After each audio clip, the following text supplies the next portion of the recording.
I'm not even sure where my party is at this point. They're off killing somebody. Oh.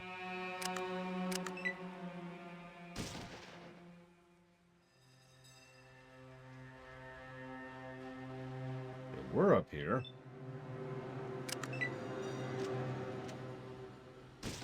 I mean, Canine just has the thirst. Whoop, for blood. Hello.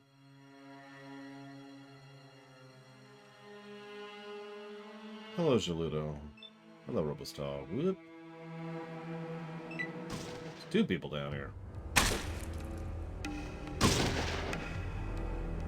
Well, no, okay. So, what I did off camera was I was like, you know what? John goes right. I absolutely don't have the patience to play through those two towns. But you know what I can still do? I can do my research on them.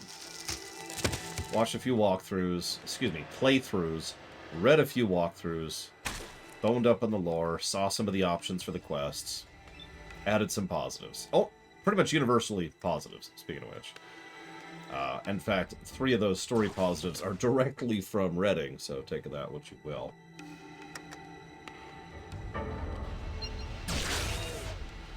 But as a result, that was about 50 minutes of my lunch break, so that I had to make a bowl of cereal because I didn't have time to cook or reheat or whatever. And, you know, that left me with very little time and patience to deal with trying to kill this guy and pray in RNG each time. So I was like, you know what, I'm just going to kill my way through here. So that's what we did. Oh, Silik was killed. Yay! Alright, Silik's dead. Now, believe it or not, that's kind of a good thing. I know that sounds strange. But it's because he doesn't matter anymore.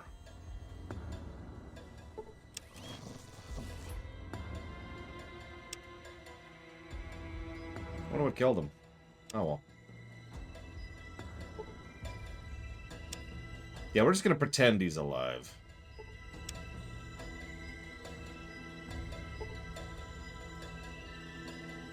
Thank you for not aggroing me.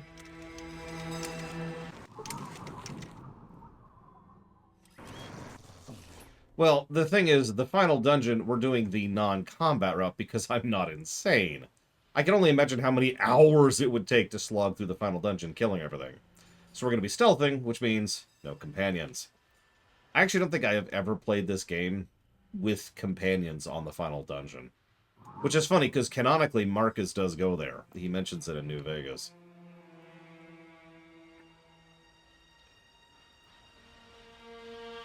But anyways, if anybody wants to update their guess, this is a good time to do it, because the HUD is up to date as of this moment.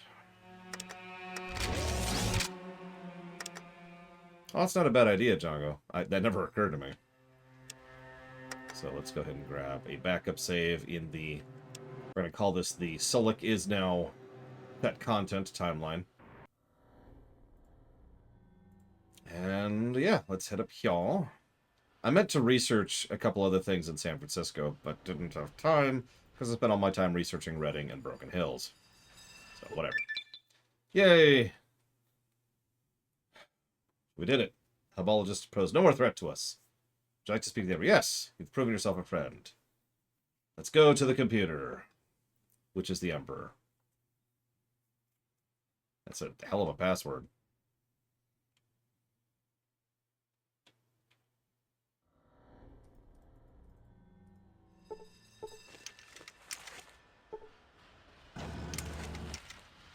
Silik was in our minds the entire time.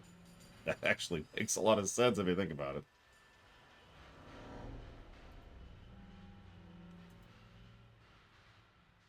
Yeah, we just bought drugs. Just all the drugs. Command, etc. So, geolocation. Villagers from my home. Enclave compound. I'll come back to that.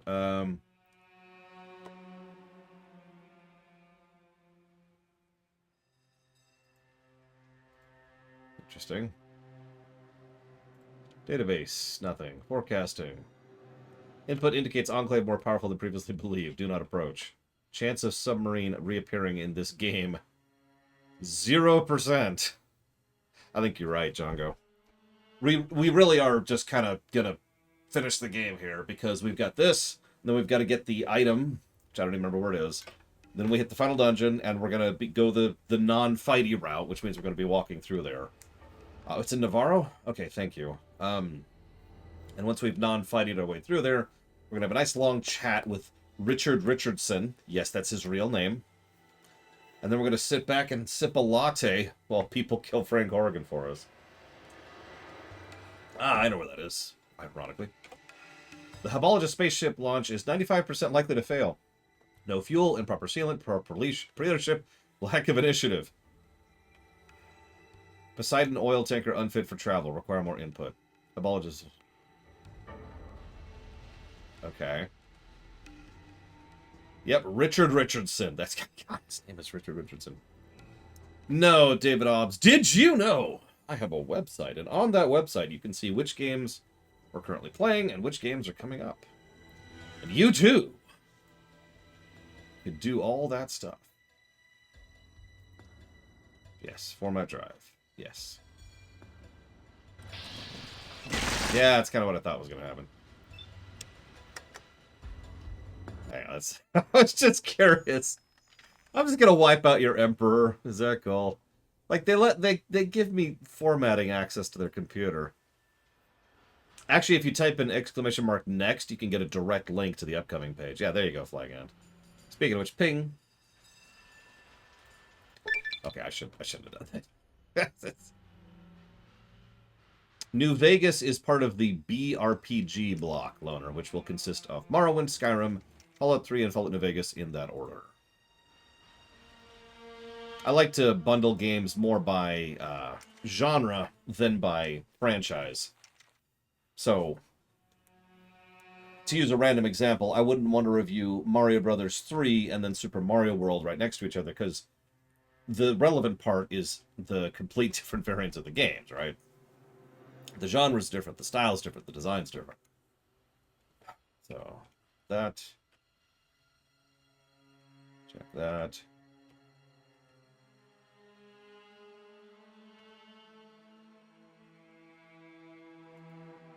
Mm-hmm.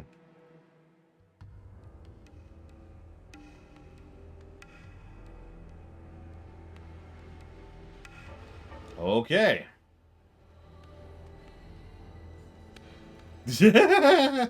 Okay, I'm sorry. I want to reread that. Dr. Long Wong.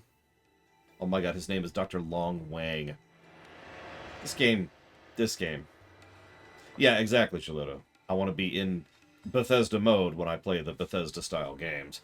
Anyway, so, Dr. Long injected himself with... hang on.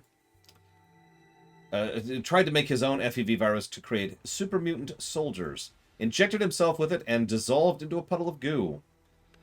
So, then, Dr. Sheng wanted to look in radiation-consuming plant life. The initial results are unpromising.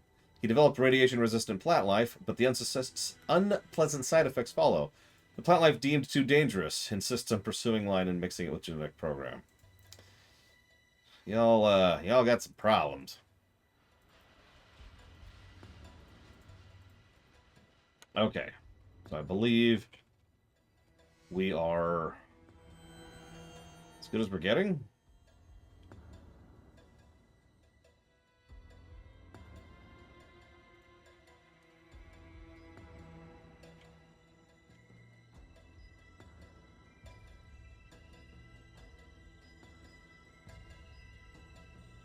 Okay. Trying to make a new polymer because they're evil, as you do. With the recent acquisition of a vertibird plans, you're welcome. Possibility of creating a practical flying machine has taken a quantum leap forward. We expect to have a working prototype by the end of the year. The ability to mass produce the vehicles within 2 years. They're trying to develop nuclear power again, rebuilding the space travel theories of the ancients. They mock the Hubologists, of course. Harnessing the energy of the sun, wind, and sea. Okay, sure. It's all very strange. Whatever, so, that was a whole lot of nothing.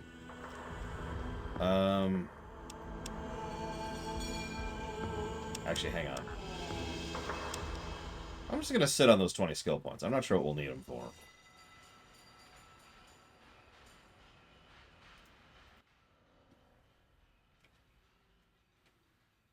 Okay, that didn't help me. All right. Hey, let's go to Navarro and get the base command, because I know where that is, and I know I need it anyways. And technically, this is when we're supposed to do Navarro, so that kind of tracks.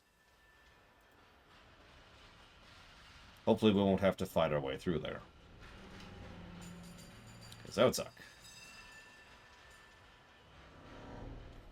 The off chance that we do. Here, let's just do this. Save up here. Oh, no, we're totally going to have to fight through there. Which is gonna suck.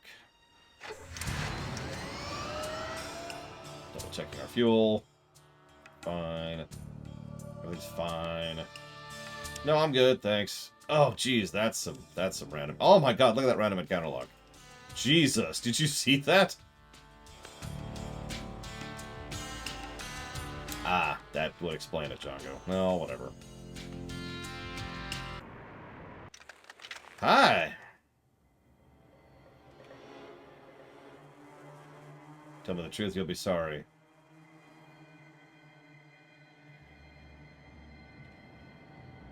What? But, no. Okay, and he has called in an alert. God damn it. Okay, hold on. There's got to be a way to not have him call in an alert. You notice my only dialogue options were, "Hey, you lied to me. I'm stupid." Abologists. Yeah, no, they can deal with their own problems. Abologists, they got some things going on.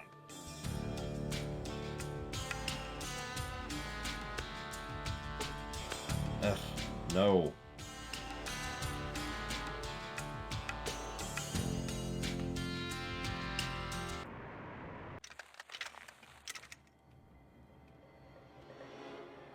God damn it. Okay. That. Fine. Wow, you lived through that. A little better.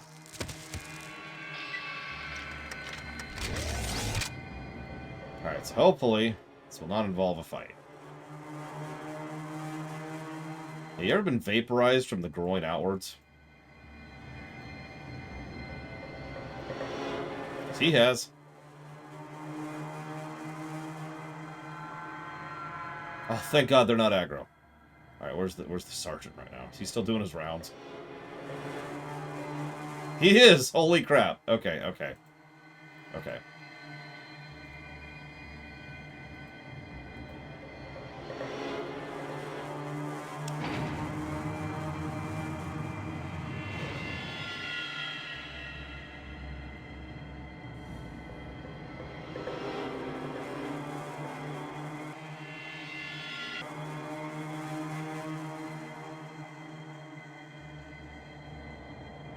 That's a good point.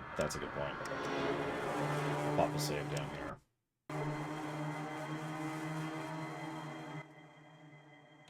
Hi, I'm new here. Nobody sees the old man? Just the cleaning crew. They usually come by in an hour or so. Okay.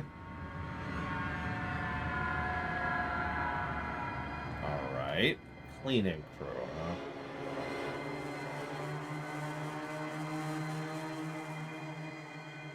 As I say, I feel like that's a trigger to literally just wait an hour. An hour we shall wait.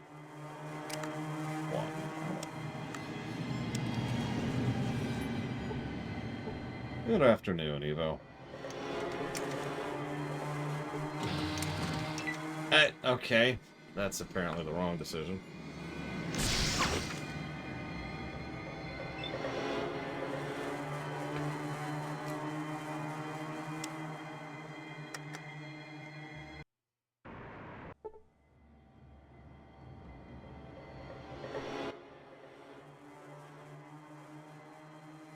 Okay, so now we wait 1 hour right in front of him.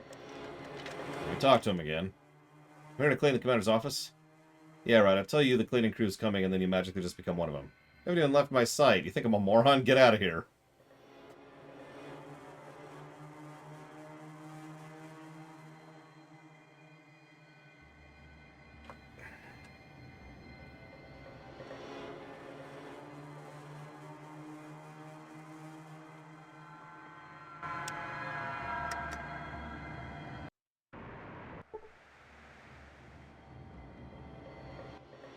I'm not sure how they programmed that, but I'm amused.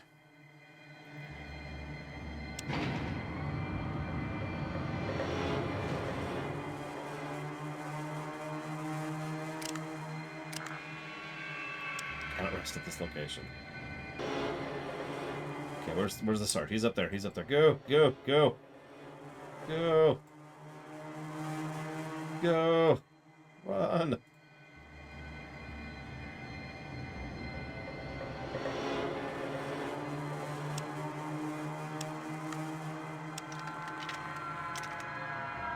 Okay, where's he at? Where's he at? Still up there. Go. Go. Run, Evo. Run.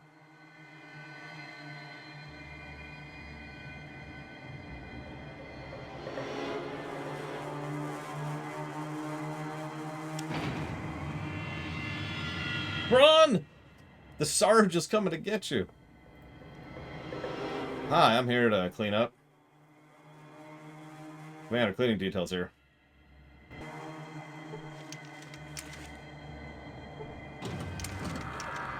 Let's grab a quickie save.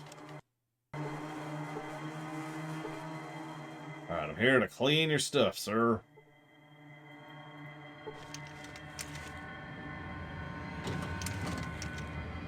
Super clean, super clean.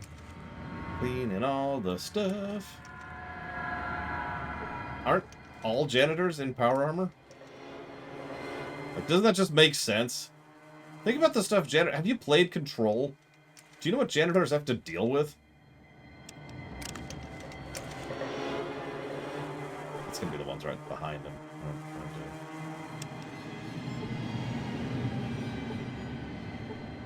Yeah, okay. Okay, okay.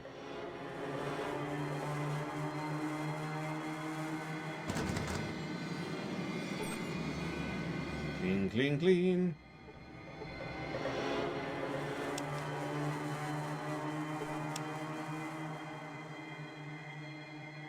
Okay, cool. So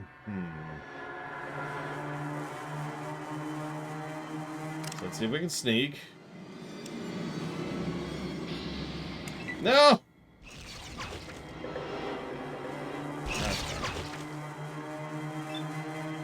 Is it at least in here? I can't do that in comic. God dang it! I just wanted to figure... Fine! In the groin! That won't help you any. Are you sure? I feel like it helped a lot.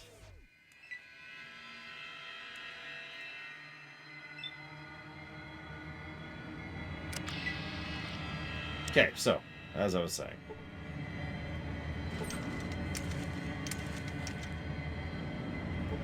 Hey, there's the tanker thing that I need. And a deck of tragic cards. Sure, why not? Whatever. Gotta love that soundproofing. Now, let's see if the entire base aggroes me as soon as I leave here. Yeah, okay. Well, we got a couple of options here.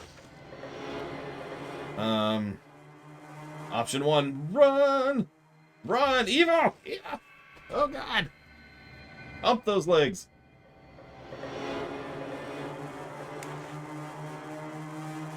Oh god, the turrets. That's a good point. Hang on.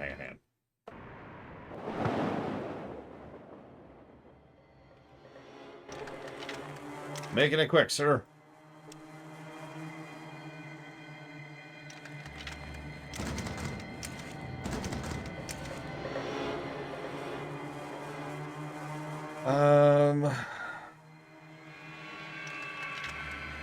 I'm trying to think of a way to get in there that doesn't involve aggroing the whole base.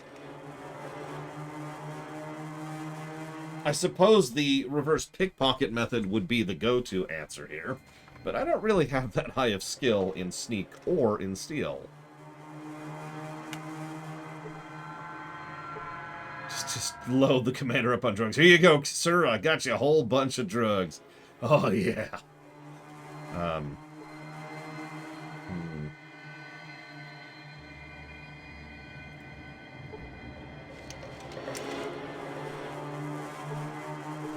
The doorway seemed to be blocked. K9!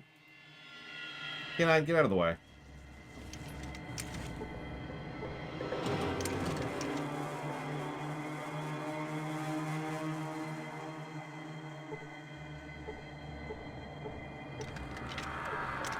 Can't even close the door. I can't even close the door.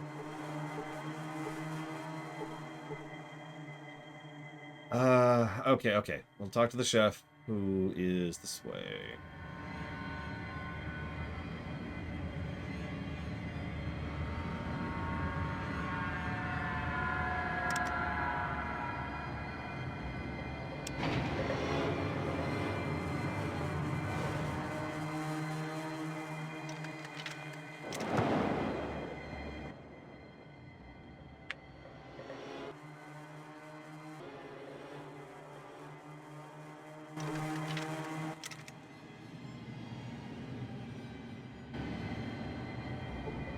Well, that's a dead end.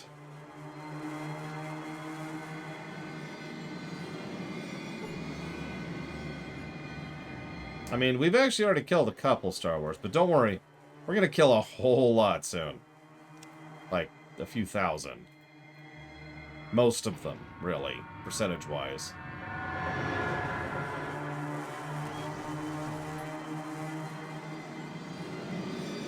You know what? This is probably faster.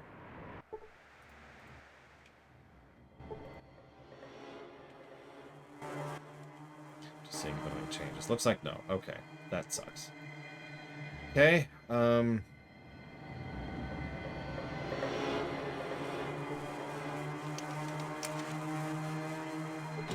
we've closed the door. We're now standing right next, uncomfortably close to the commander. I'd like to shoot her in the eyes and miss!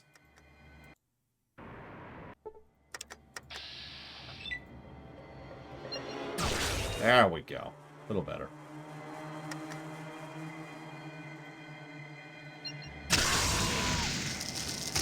Yep, that's how that should go. I mean, I don't know why I wouldn't know I don't need the FOB. Like, we know that the villagers are on the tank. Well, okay. No, yeah, we do know that because the computer said that. And we know that there's two methods to get out to it. We heard that from the text up top. Those two texts said the two methods to get out there are via vertibird or by a ship, but you need a special code to get on board the ship. Because otherwise, like, it'll be blasted out, and we don't want random people from San Francisco getting there. So, those dialogues have happened.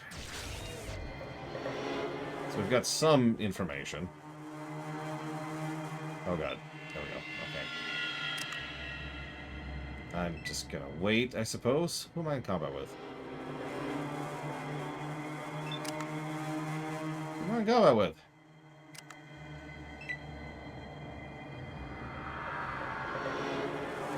The scientists?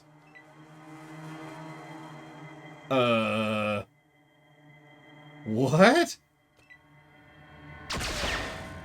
Yeah, we are in combat with the scientists. They're coming after us with raw science.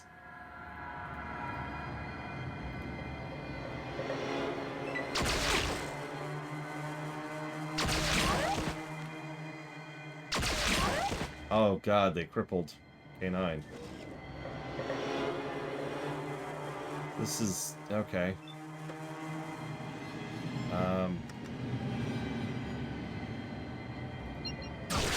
Keep shooting people in the groin.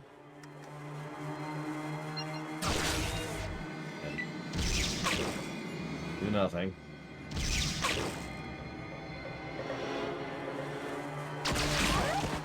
Please stop killing K9. I mean, technically it's okay if K9 dies, because we're not taking him on board the final dungeon. Same reason it's okay if Sulik dies. He's died at this point.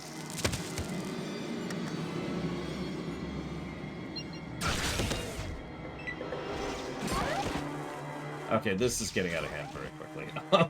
We should have just gone with running earlier. We should have just gone with running earlier. Okay, hang on. Hold on. So, last time, when we didn't initiate combat, but they did, less people aggroed. So let's see what happens here.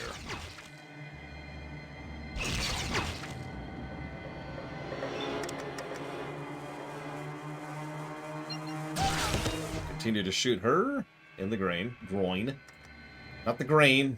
Different thing. Okay, she's dead. He runs in, he's like, oh my gosh. His spleen gets eaten while he's still alive. That's got to be unpleasant. Oh, the scientists are aggroing. Okay.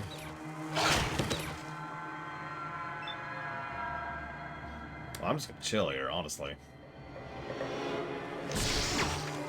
Tips on how to be less shy.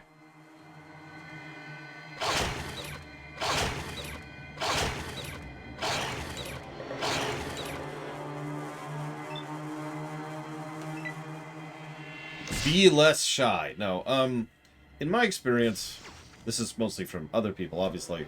Most shyness isn't really shyness in and of itself. It's more other things. Fear of embarrassment, or ostracization, or not wanting to be judged. All kinds of fun, horrible stuff like that. Wow, this hurts like hell, too. Yeah, I just got crit twice in a row.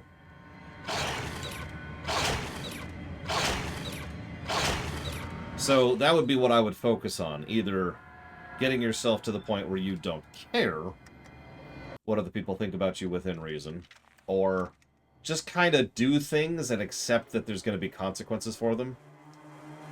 Let me phrase this differently. There's nothing wrong with being shy, but there's nothing wrong with being afraid either. But you don't let fear stop you any more than you should let shyness stop you. And that's how I'm going to put that out there. That's how I'm going to relate that. Yeah, but we had the perfect timeline and I ruined it because I reloaded. Alright, hold on. Let's try to recreate the circumstances of the previous timeline.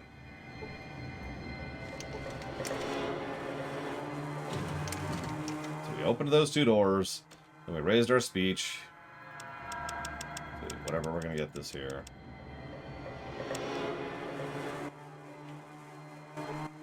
There's nothing there. We walked over here, then we did this, we're like, hey. And we're like, wait. That does sound a lot like the fear thing I was just talking about.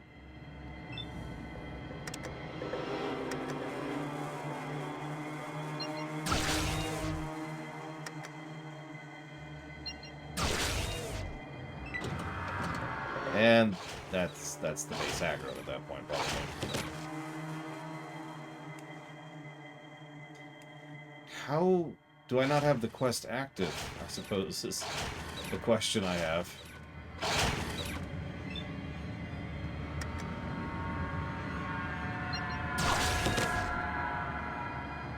I walked up to it, but no. The tanker, that is to say. Like, I did walk up there, but I never walked inside.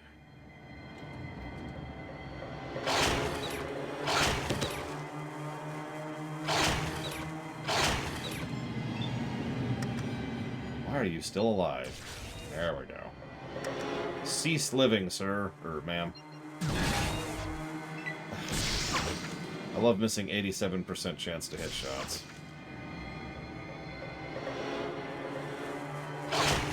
But I already, like, okay. Haha. But, like, from everything even ignoring future knowledge, speedrun knowledge, or anything else, my character does have enough pieces of the puzzle to know what I need to progress. We have talked to them. We do know about the ship. We did get access to it. We know they're out on the platform. We know the platform exists. Oh, hey.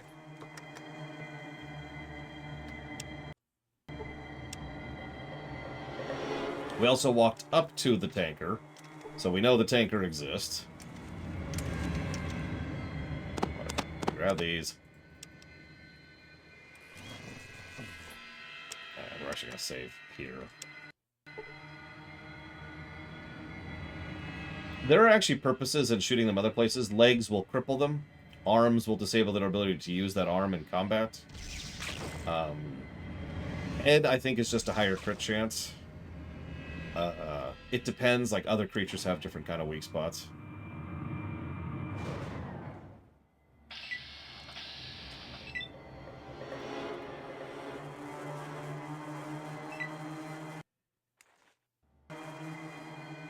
Yeah, this is going to be an interesting run. Canine, run. Run. Oh my god, Canine's in the doorway. Oh my god, Canine. Why are you in the doorway? Oh, Jesus, we might die because Canine is blocking the door. Oh my god, okay, okay.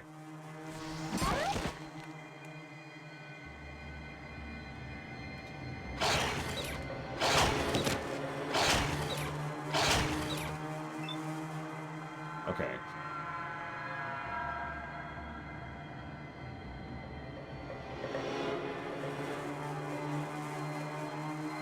New plan. Yeah. A little math shows that's not happening.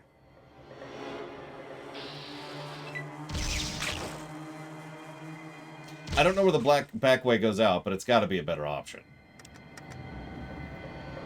So, aim for the eyes. And that's why we aim for the eyes.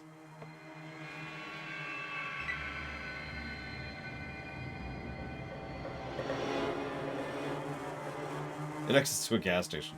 Ha ha ha. I guess retroactively, but still.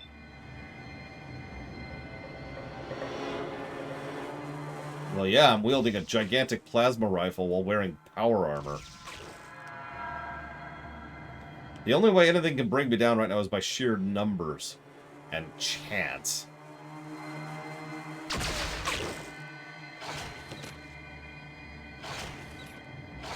Oh, you mean where the car is. Okay, I know where that is. Not what I thought you meant. One moment. Gotta shoot this guy. Girl. In the crotch. Gotta shoot them in the crotch again. They are stubbornly refusing to die. Thank you, Sean. And yeah, I heard. Although now I got it. Hang on. So give me a moment.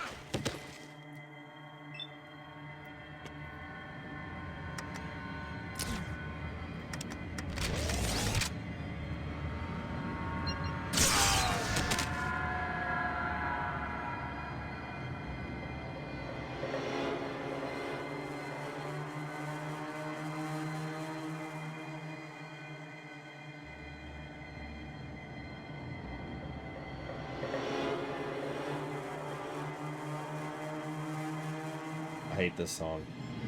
Oh yeah, that reminds me.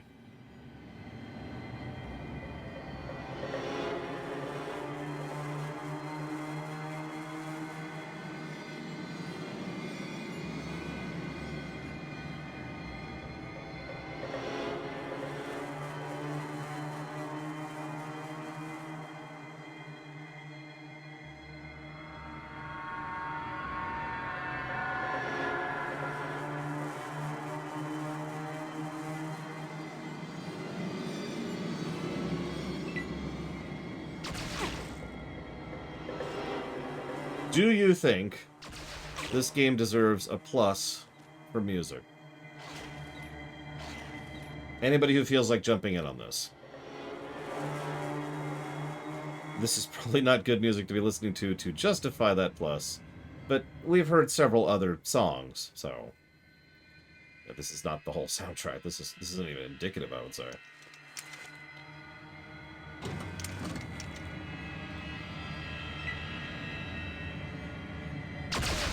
There is a decent amount of reused music, yes, which is a shame.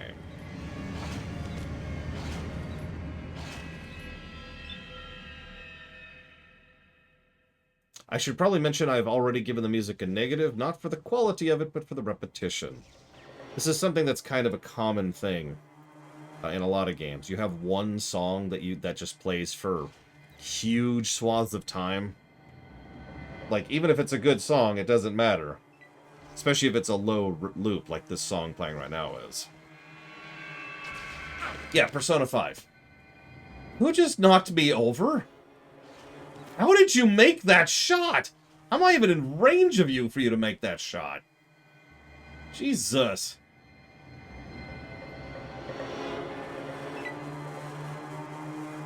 What's K9 doing? Are you alive still, K9? I think K9 might have died. Nope, I hear K9 fighting people.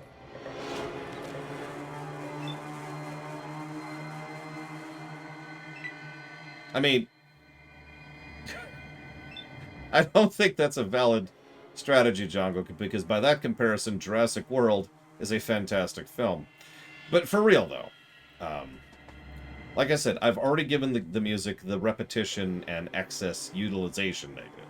The question is, are the songs, regardless of that, good? And I've got 2 people in chat saying they are good. And 87... No, I'm exaggerating. So... arguments go, I suppose? Discussions go? Man, K9 is just on a spree down there.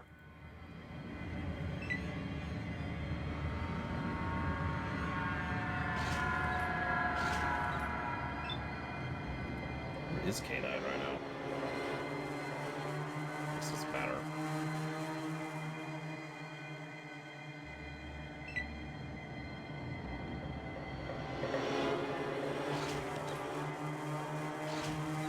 I will admit, personally, I've heard 2 songs I found pretty decent. One of them was Vault Cities. The other one was MODOK, I want to say.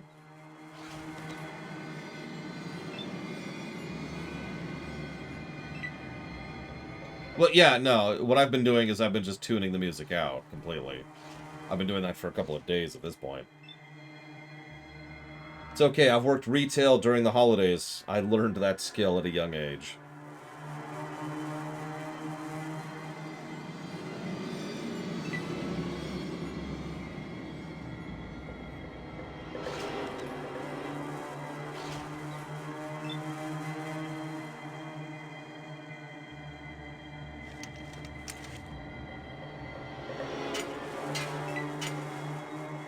He's still chasing me. It's actually even worse than that. It was when Harry Potter 3 was coming out, the 3rd book. And we had a special. It was on sale for Black Friday only. And I was working that Friday. When I arrived at work, there was a line wrapping around the store. I was opening, by the way. Okay, so I think we made it. I think we're good. I think K9... Oh, K9's alive. Holy crap. Okay. So we have all that we need. Even though we don't know we need it, because we gotta go talk to somebody.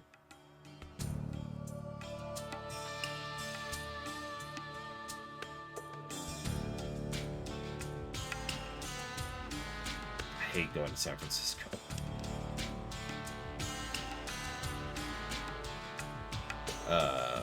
The dock.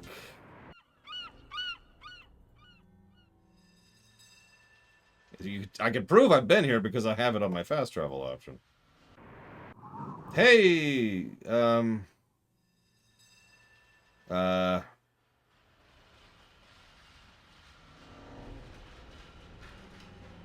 Okay.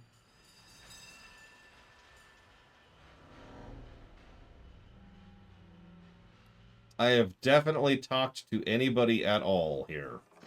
Wing. Thank you, Rhino Noble. I appreciate that.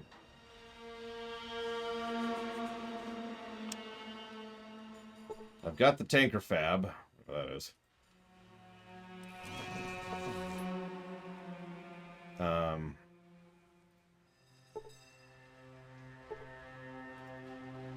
are these all punks?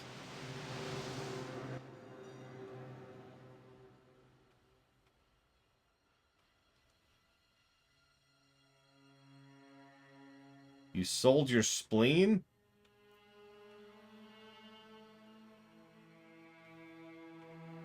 Yeah, that's... I'm not helping you with that. You sold your spleen, dude. You kind of had that coming.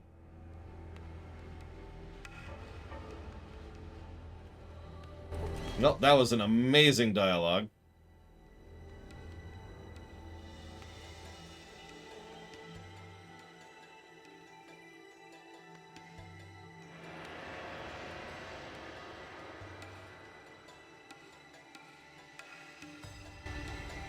Dude, screw him. He sold his spleen.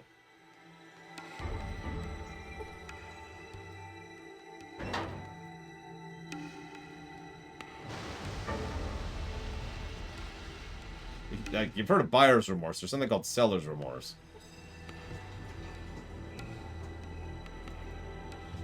Are you the captain? Are you the captain? Do something for one of my buddies and then come talk to me. Okay. Okay. Okay.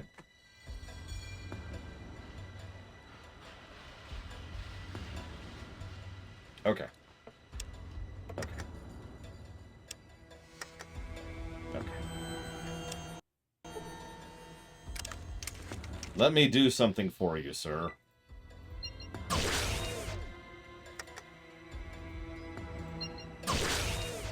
I cannot believe you lived through that.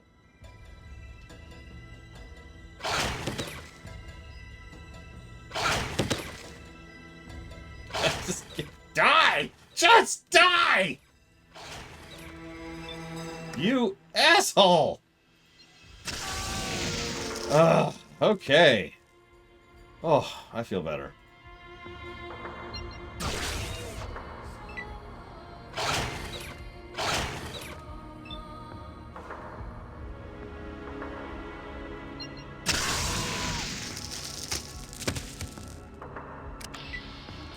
Okay, using the computer. Alright, what do we got here?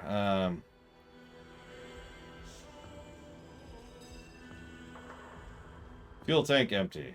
Well, okay.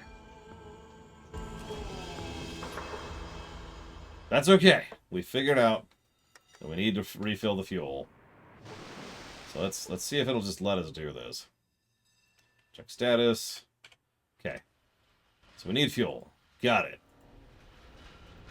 So I'm going to grab the guy who lost his spleen and throw him in the fuel tank. I know how biofuel works. We can make this happen. Fuel.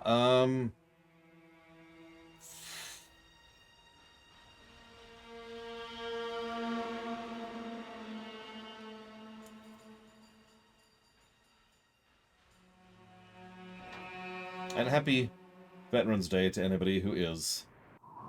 And hello, Judo. Okay, so hold on. First, let's make it daytime so I can see what's going on. Very important. I hear a voice. Hang on. What's that? Oh? Yep, okay. Okay, we're gonna go talk to the Emperor again. Yeah, most of my biofuel comes from boar heads. Points if you get it. Uh-oh. Oh, no. Oh, no!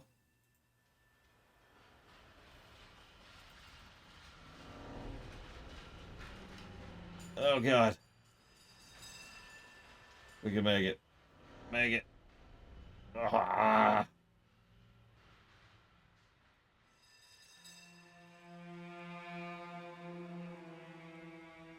Okay, I think...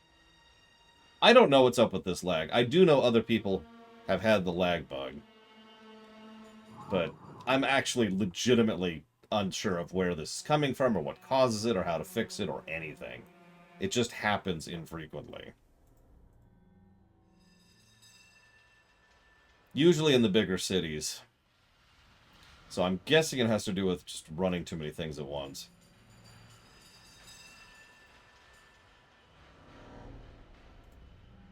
That is, however, pure speculation. I really don't know. Okay. I wish to have fuel. Fuel.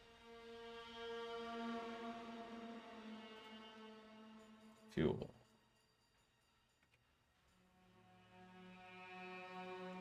Fuel? Oh.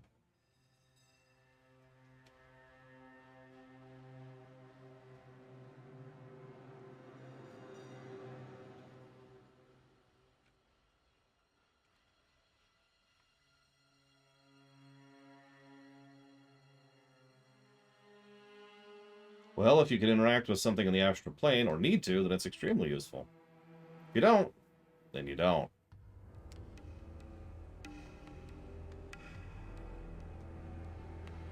Can a dungeon crawler also be an RPG?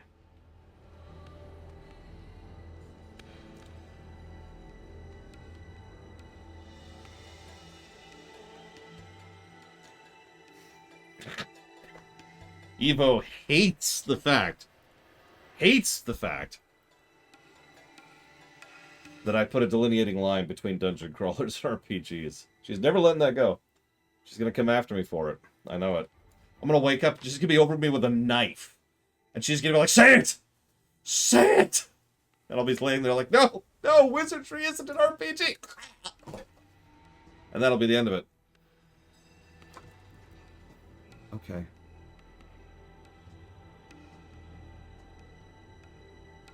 Okay. Okay.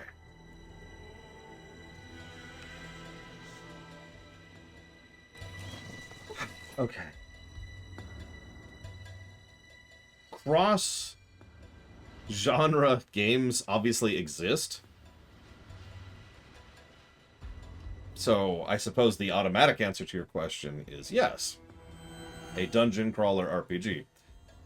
The problem is, at that point, the definitions of the two have blurred so much that I think we've actually kind of entered meaningless land.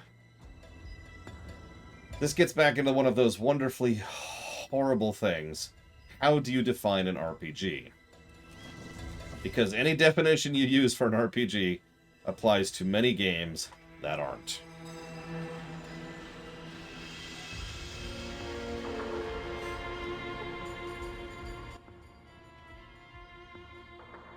Okay, so that's database, chemistry, fuel and derivatives. Oh, I've actually already been... Okay.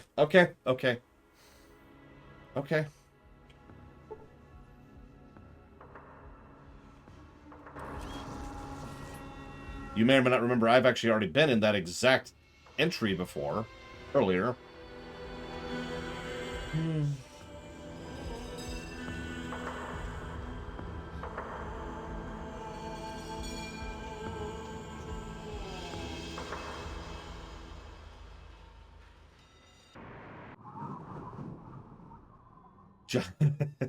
You blessed it so much we don't even have lag going into San Francisco.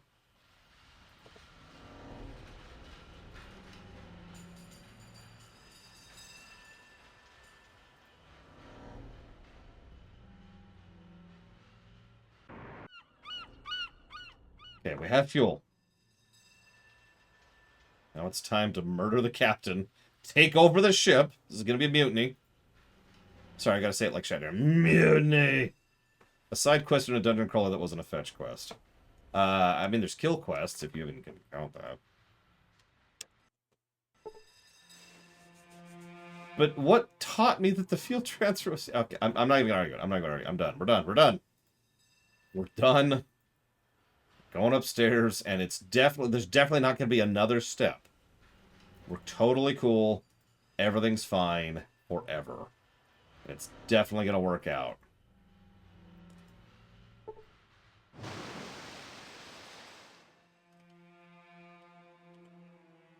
Navigational computer non-functional. But I gave the... Well, no, but like, so like, if you define a video game as an RPG via quests, this goes back to the definition problems I was just talking about. Because that means, random example, Half-Life would be an RPG. Or Doom 3, specifically, might qualify as an RPG, or Doom 4, actually. Might even be a better example. Maybe you define an RPG as being stat-related. In which case, I could come up with dozens of examples of games that would disqualify that one, but my personal favorite is FIFA. Play a character or a party in an RPG. I mean, yeah, you definitely play a character in Super Mario Brothers, and you definitely play as a party in, I don't know. Let's go with XCOM.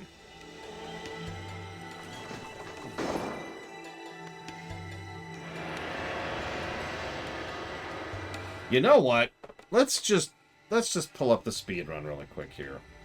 Because obviously there's something I'm missing here. Give me a minute, give me a minute. This actually won't take me that long.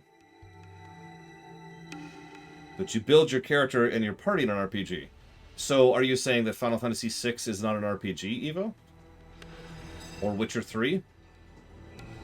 Or Dragon Age 2?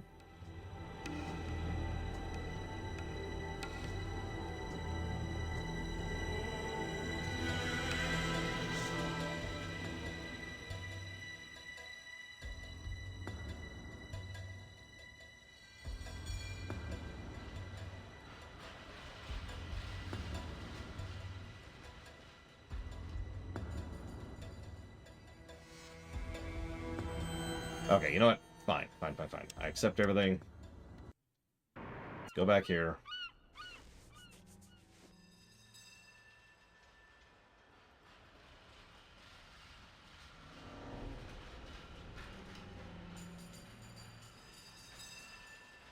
Also, if we're going to define a game in which you progress as something that's an RPG, then I could think of a dozen examples of that disqualifies that, so I'm not going to try. The point I'm trying to reach here, I'm not trying to be pedantic. The point I'm trying to reach is you can't define RPG. You can't. Any definition you come up with is going to include too many things that aren't, very clearly and obviously, and doesn't really encompass what makes an RPG an RPG. There is actually a definition for this, a legal definition for this, no less. It's called, you know it when you see it. And that is the definition I'm quite comfortable using for an RPG. You know it's an RPG when you see it. Where is my car?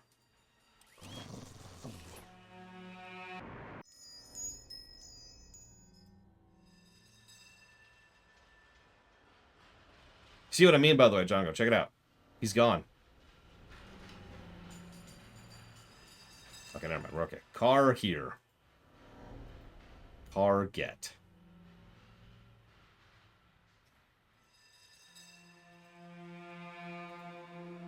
You don't need to shut up, Evo. My overall point is that I don't have a definition for you because I legitimately don't think a definition exists. By that very definition, if you decide to call, I don't know, Ultima 1 an RPG, I cannot, by definition, disagree with you. I mean, I can, but my point is I can't call you wrong. Because you're not. By your definition, it looks like an RPG, and therefore it is an RPG. Oh, for God's sakes.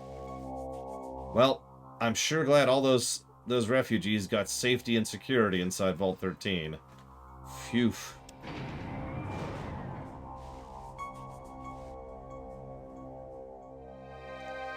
Happy Friday, TSB.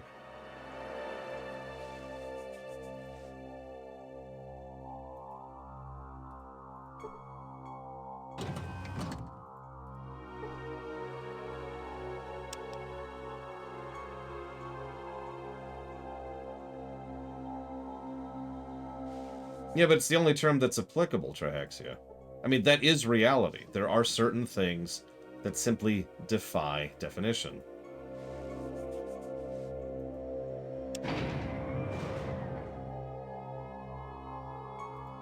That's life.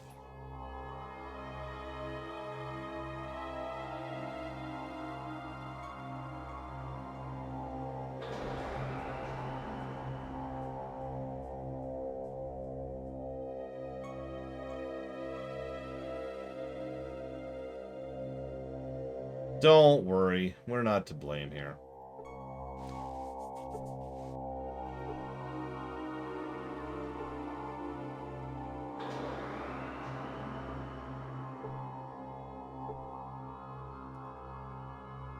Like I was like, go check the security monitors. What the hell are the security monitors in this noise? Sorry, letting it go. I'm just... The Enclave are definitely the good guys, you can tell, because we're wearing their armor.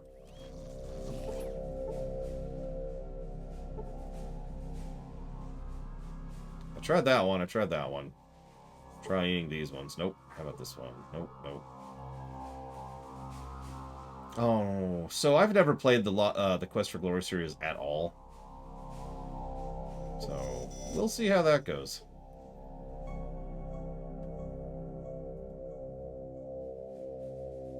I have no expectations. I mean, they're older games, so that's probably it. Oh gosh, now there's an interesting question. What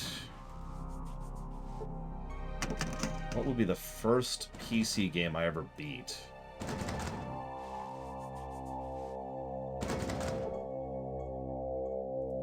No, I actually gave up on that one, Evo. I thought I told you that.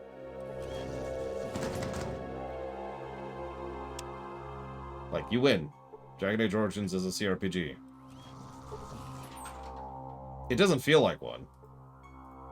And I stand by that. It does not feel like a CRPG to me. But when you asked me that question, I forced myself to sit back and actually analyze the structure, design, and approach of the game with regards to NPCs, itemization levels, side quests, inventory, progression, flow, etc. What I came up with was, yeah, no, that actually was a CRPG. So, you win. I think the main reason it doesn't feel like one is because it feels more like a Dragon Age RPG, which kind of has its own little flavor to it. No, you're not getting me though, Evo. When I say you win, I'm not being facetious. You convinced me. Congrats. Confetti.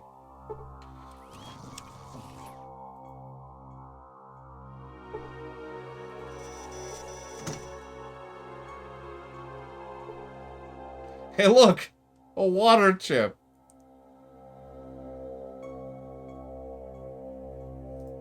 Oh god, I remember Prince of Persia on the DOS, but we were talking about the first game I ever beat on the PC. I never beat Prince of Persia on DOS.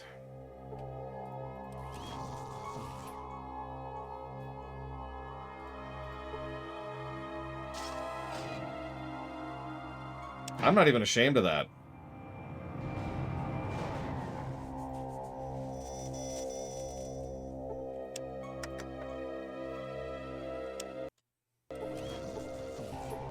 Most CRPGs are isometric, but again, the structure and design of the game is what really makes a CRPG for me, which is why I acquiesce. Which is why you have convinced me. Really, game? Maybe it's this one.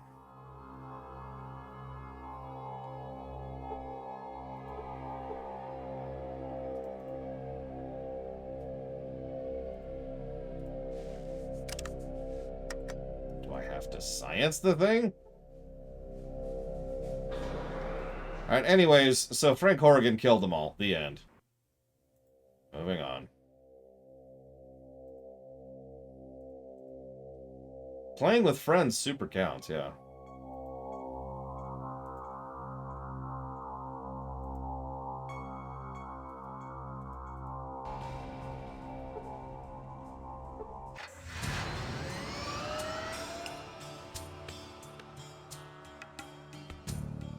I mean, it's not like we could do anything for them. Frank Horrigan showed up and killed all the people.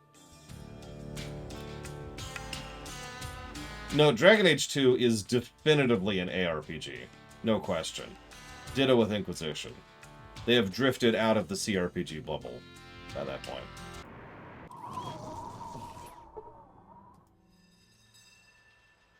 I've never played Ultima 8, so I'm not actually sure.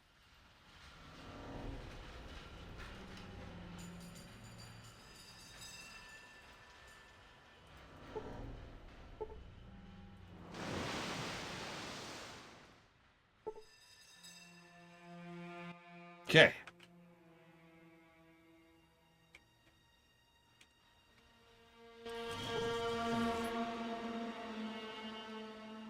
Oh yeah, no, Wasteland 2 and 3 are absolutely CRPGs. In fact, I think Wasteland 3 is one of the most modern CRPGs until Baldur's Gate 3 comes out, which will surpass it in that regard.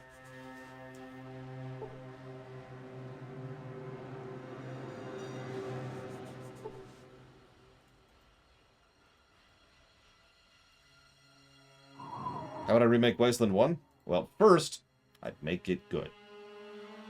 Which Fallout has the best music? So by default, I'm going to go with 3 because it's the only Fallout whose music I recognize by ear. Like, if you ask me right now to picture a Fallout song, the only songs that are going to come to mind is Fallout 3. Yeah, Pillars of Eternity 1 and 2, both are absolutely CRPGs as well. Thankfully, we've been seeing more CRPGs lately, which is good. It kind of had a rise in the wake of, you know, and then, as with all genres, died out for a bit, but we've started seeing a resurgence, which is awesome. Yeah, the Pathfinders would also qualify as modern CRPGs. Yeah, I'm trying to figure out how to go down. Oh, there it is, I think. Maybe. Maybe. Hi, Vigilant.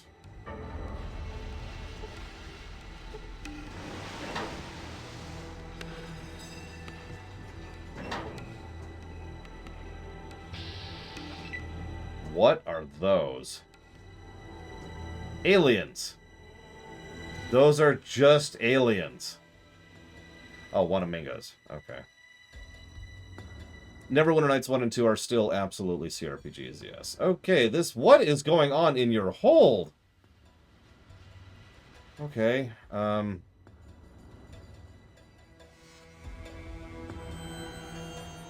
KOTOR... KOTOR is a little bit weird. Because KOTOR is drifting out of the CRPG bubble in a similar way to Dragon Age 2 and Dragon Age 3 are.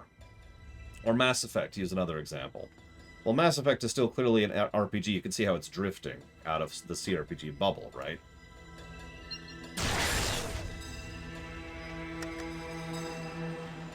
Yeah, the groin socket. However, I'm going to defer to Django on that one. He's far more familiar with KOTOR than I am. Point being, though, if you put a gun to my head and say, is KOTOR a CRPG, I could see that.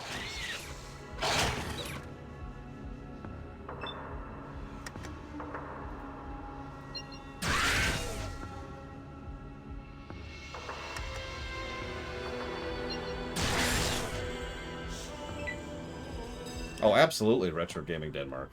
Probably because DOS 1 sold pretty well and DOS 2 sold bonkers well. So, that helped things. And there's some other games that have helped boost popularity and sales figures as well. Ironically, Witcher 3, which isn't really a CRPG, definitely boosted the popularity of Witcher 1, which absolutely is a CRPG, which then kind of boosted popularity in general. I forget what that's called, but there's a term for when like something comes out and people are like, oh, this is good. I should try the older thing, and it kind of boosts the older thing's popularity. Yeah, I know. Eyes? I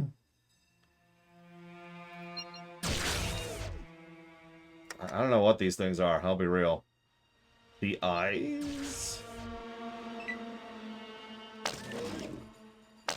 Oh no, it's like reverse brand recognition. Or we could call it the Colbert Boost, but that's kind of a separate thing. Oh my god, I just want to go to the last dungeon. Why is this a thing? Why is this taking so... I've got to look up the speedrun after this. I'm very curious how they skip all this crap. I really am.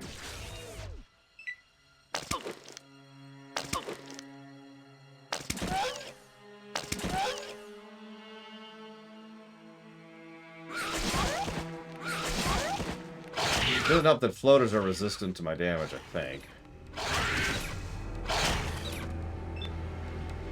In fact, could you stop hitting those things and start hitting the things that resist me? Thank you.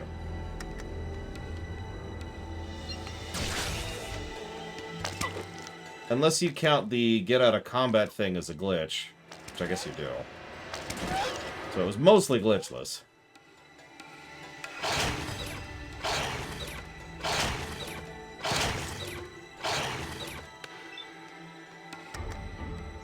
Oh my god, these things.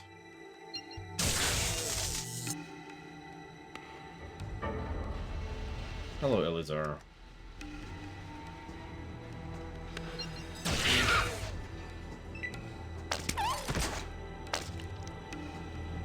Jesus Christ, floaters are the worst.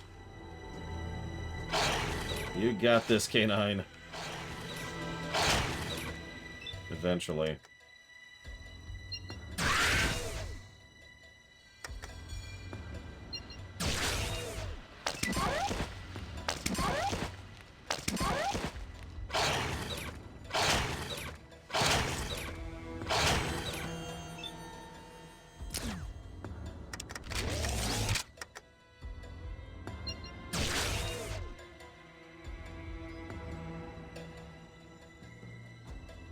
I thought we were ready to beat the game about an hour ago, Elizar, and we have been running in circles ever since, trying to figure out what the game requires of me to get to the next step in the game.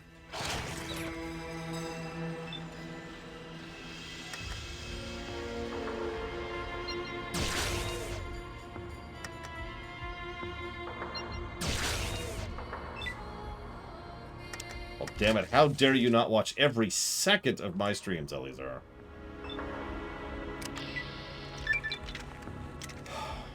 We leveled! Holy crap. I'm gonna sit on those skills too, but hey. Why not? Okay, you're free. What? What? God damn it! What? What do you want from me?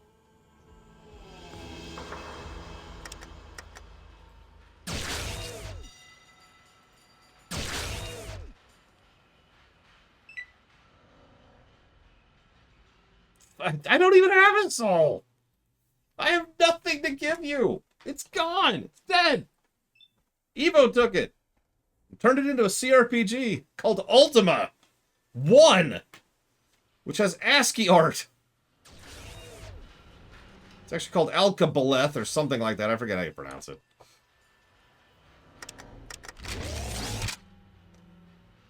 Oh my god, there's another one. Why are there two of these? Why? Why? Okay, I'm okay. I'm cool. Everything's cool. Alcalagagara Clefabeth to death. Isn't that what I said, Bregman? I like how K9 goes right for the thing I can kill and ignores the thing I can't. K9, do me a favor. Suck less.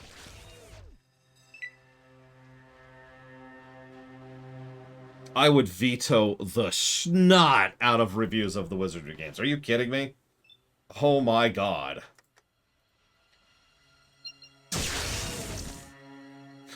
I just... No. Hard no. Fallout or Half-Life? Well, Half-Life has multidimensional nonsense, and Fallout has literal magic.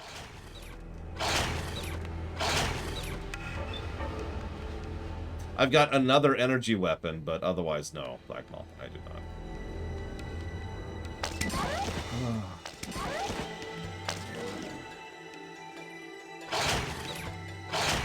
That's exactly Kira White Noise. My personal favorite old Ultima story is, alright, congratulations, you got to the very end of the game. There's the final step right there. But you have to walk across this so there's like a bridge or whatever, right? You have to walk across the right tiles. If you choose the wrong tiles, you have lost the game and have to start over from the very beginning.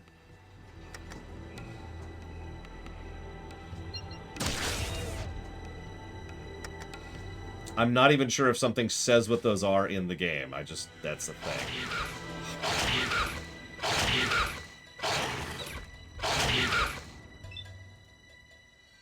They're games that would be nothing but frustration to stream, Rhino.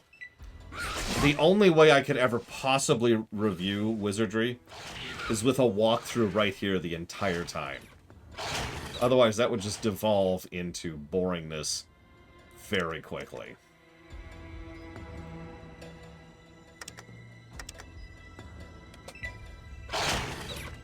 Yeah, by the way, if I was reviewing Ultima 3, which is the one I just mentioned, I would give that thing at the end 3 negatives by itself.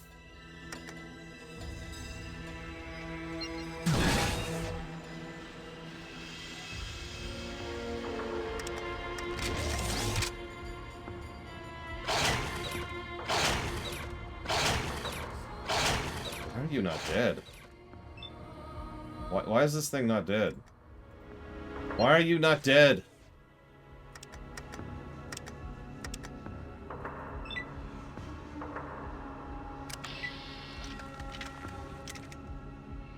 You know how you have the definitive experience in Ultima 3? I know Ultima 3 the best, that's why I keep referencing it.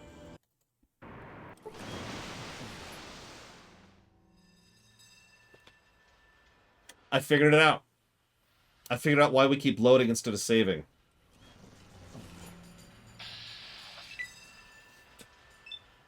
You ready for this? Because this is funny. The reason why is because F7 is quick load, but F5 is just load.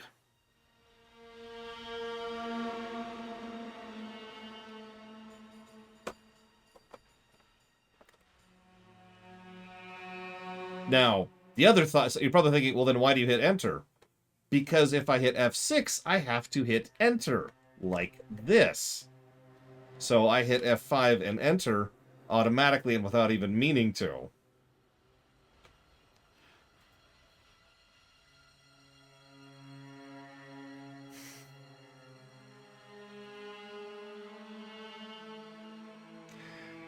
Which means we now have to fight these enemies again.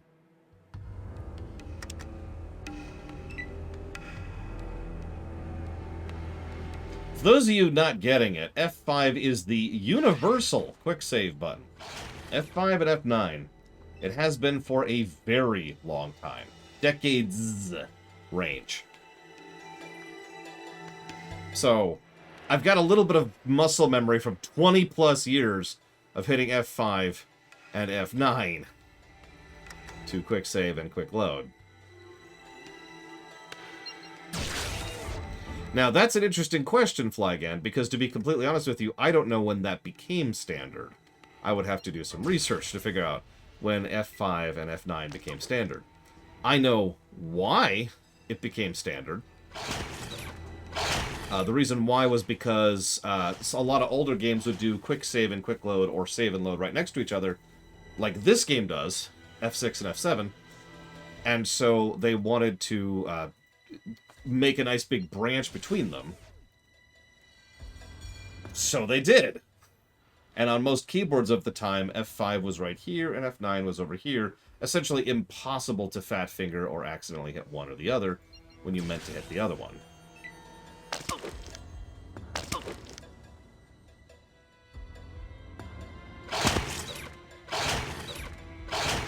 But I don't know when that became standard.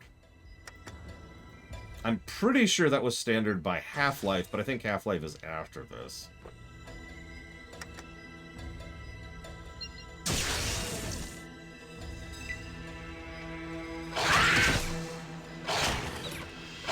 I mean, it would make sense if Valve created that standard because they're Valve. So it's entirely possible that is actually where that came from.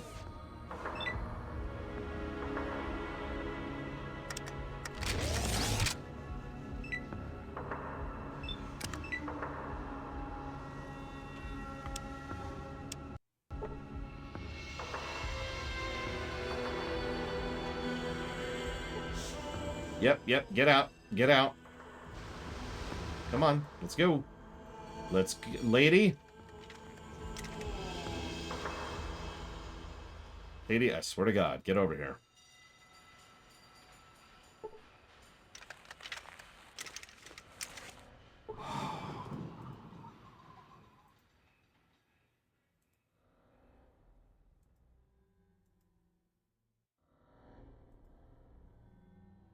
I do have a Steam Deck, yes. I haven't gotten a lot of use out of it yet, but I did get all the emulation stuff set up properly, so yay.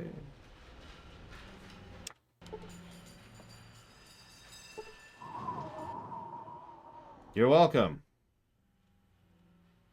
Yep. It's got an FOB. That's all cool. What's an IFF? What's an oil rig?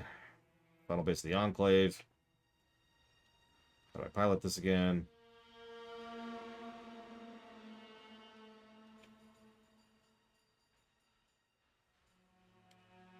But I have it. I have the vault. We're good. We're good.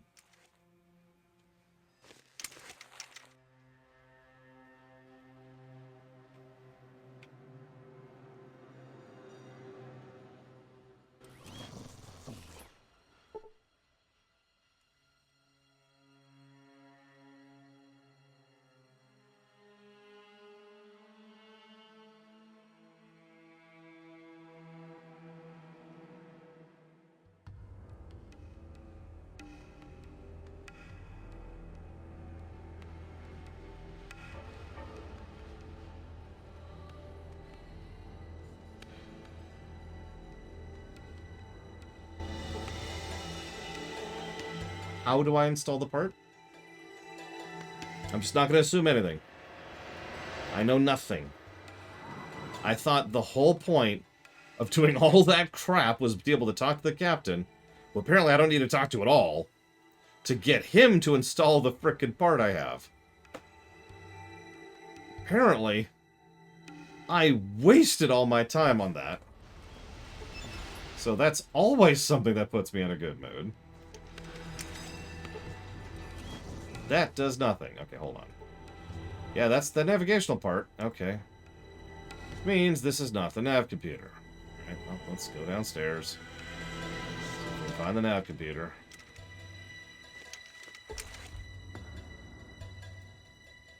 Let's put away the gun. So we can speed this up a little bit. Of course the nav computer would be on the aliens level. Where else would it be? How are there just monsters in your hold? You know, I don't even care. Well.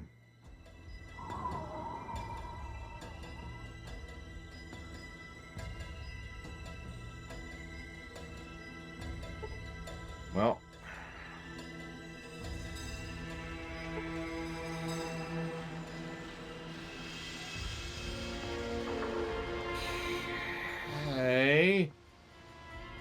Yeah, I was gonna say, it's either this thing, or not this thing, sorry. This thing, or, I was gonna say this would be the other opportunity, but we'll head over here.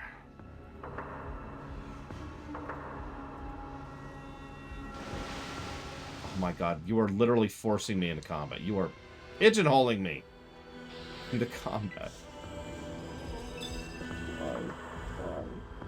Okay.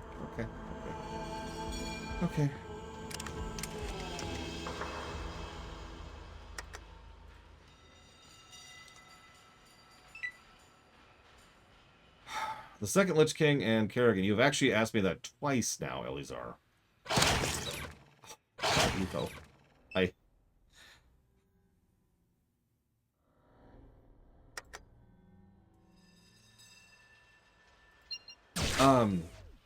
Both times my answer has been the second Lich King.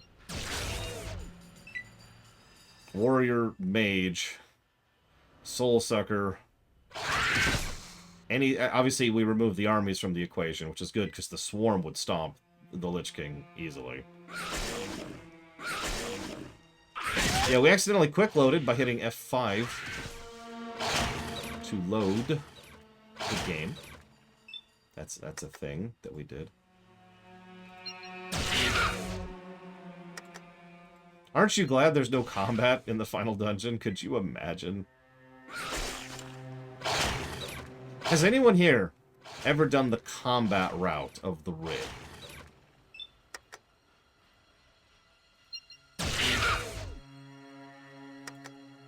Flygand, what is wrong with you? No, I'm joking, but for real, how was it? How did it feel?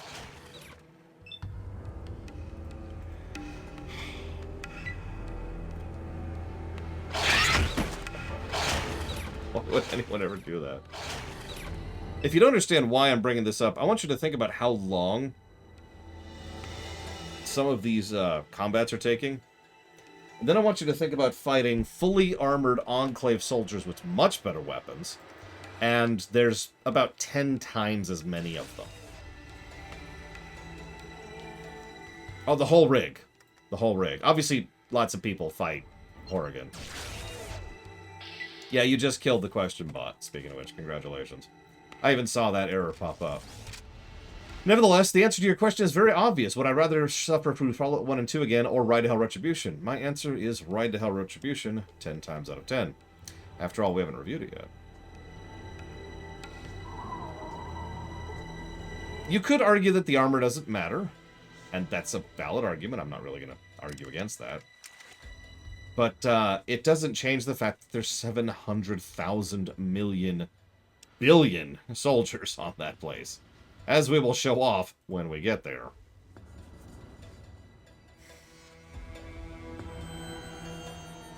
Go into the room.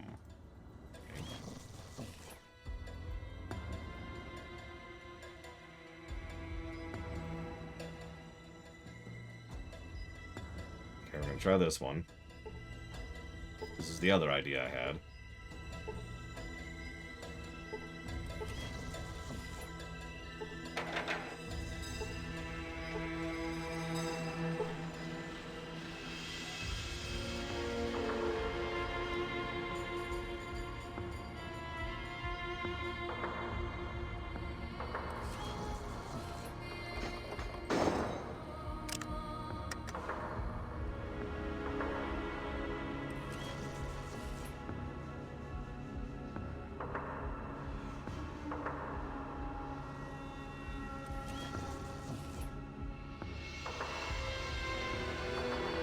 Okay, sure.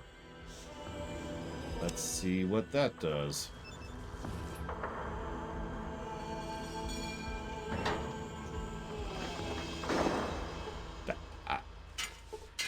Okay. Okay.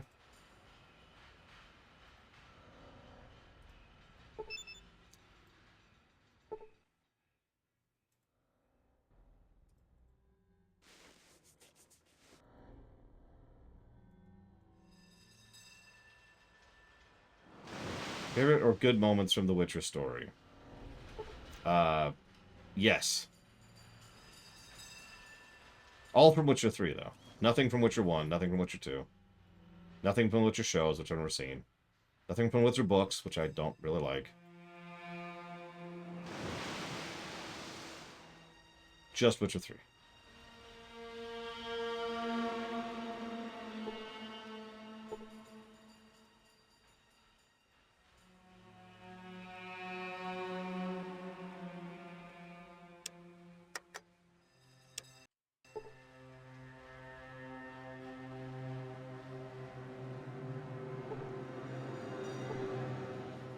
I mean, finding Ciri is a great moment, completely ruined by the mini-quest right before it. But no, yeah, it's a pretty big one.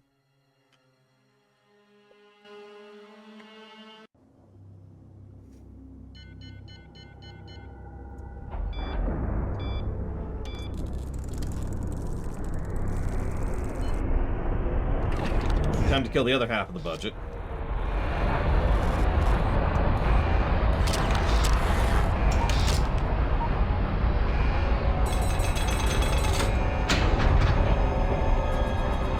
No, I do not, Eva.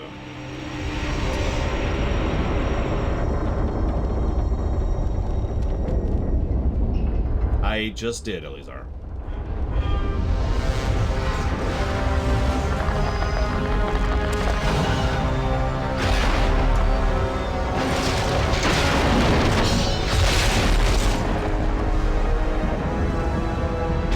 I will admit my opinion on the Witcher books has actually gone down since I read them, because Uncle Vernon's an asshole.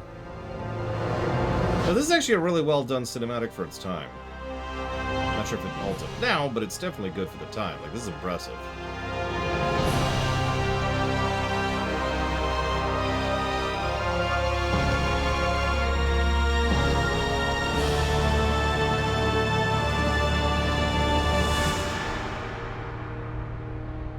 So you want me to come up with a wholesome Witcher moment, not in the Witcher games, even though I just told you I'm not into the books and I haven't watched the show.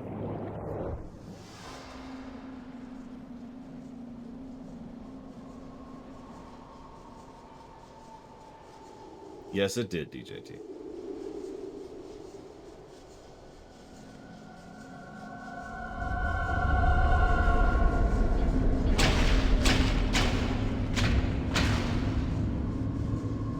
Yes, that's who I'm referring to, Evo.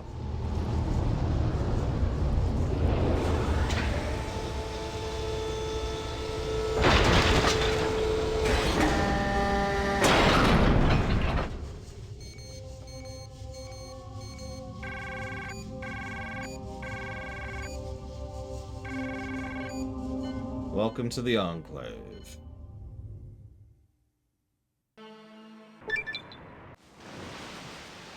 Population, giant faces built into pipes for some reason. Alright. So we're gonna pop a save down here. Stay here until I come back. Should have done that earlier, actually.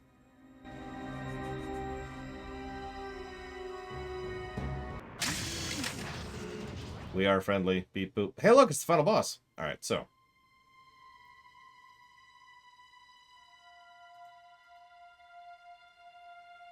He's fine, Django. He's fine. We can't go back. The Enclave.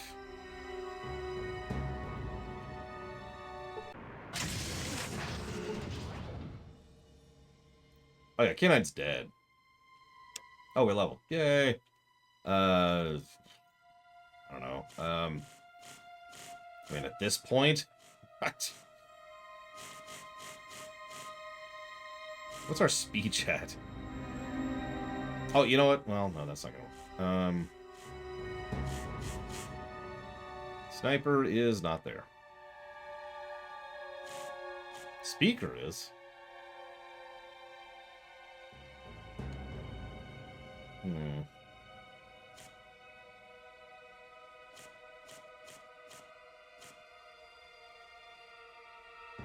We go with Thief. That might be useful.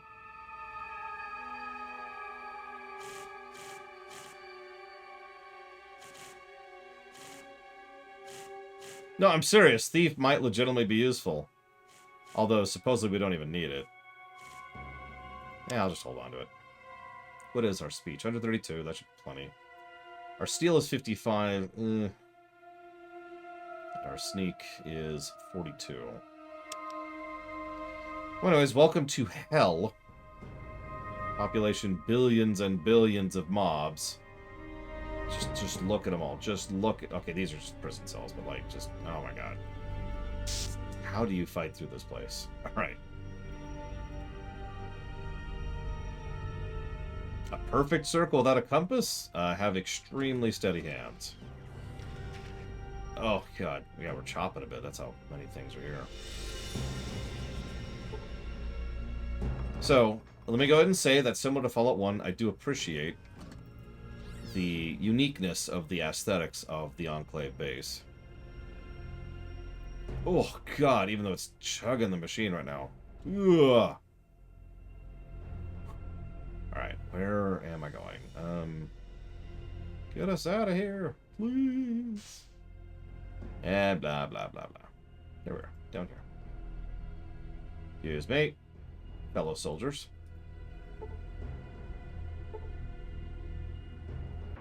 No more needles. No more.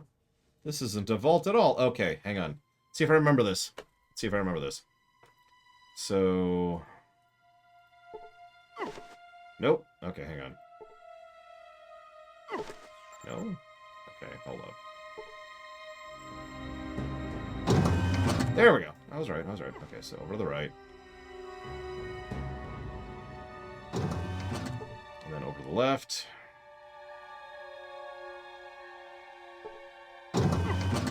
And then down. And then want to say?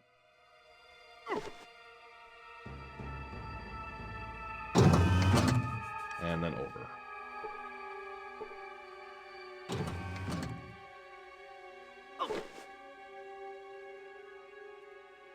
Fun place. I like to think that the troops who go through that room regularly hate their lives.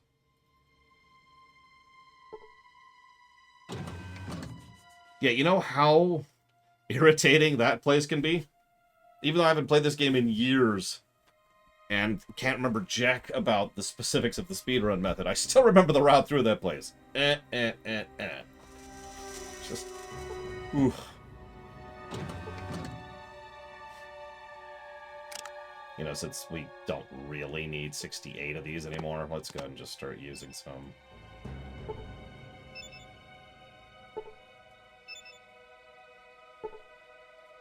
That'll do. Game of Thrones? Nobody likes Game of Thrones. Don't be ridiculous. I wonder who this guy is. Let's go talk to him. Alright, hang on. So let me think about this. So I want... okay. So... first we go down. Over here.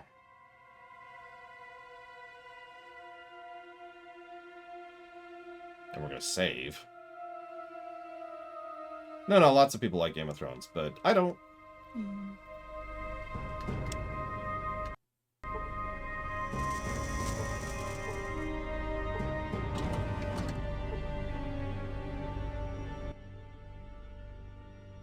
Hey, it's the Vice President's office. Just routine patrol, sir.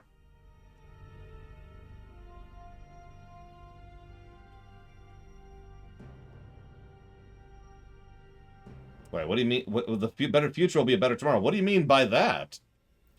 I mean, we don't want to go back to tomorrow. We won't go forward. Isn't that the only way to go? Yeah, I like that direction. I have made good judgments in the past. I have made good judgments in the future. So by all means, let's go in that direction. I believe we're on an irreversible trend towards freedom and democracy, but that could change.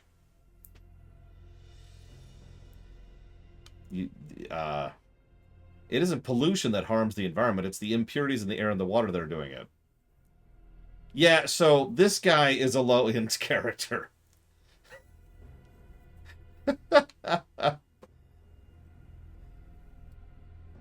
Okay. Peace. Yeah, that's the Veep. Let's go talk to Richard Richardson, shall we? Shiny. Hang on.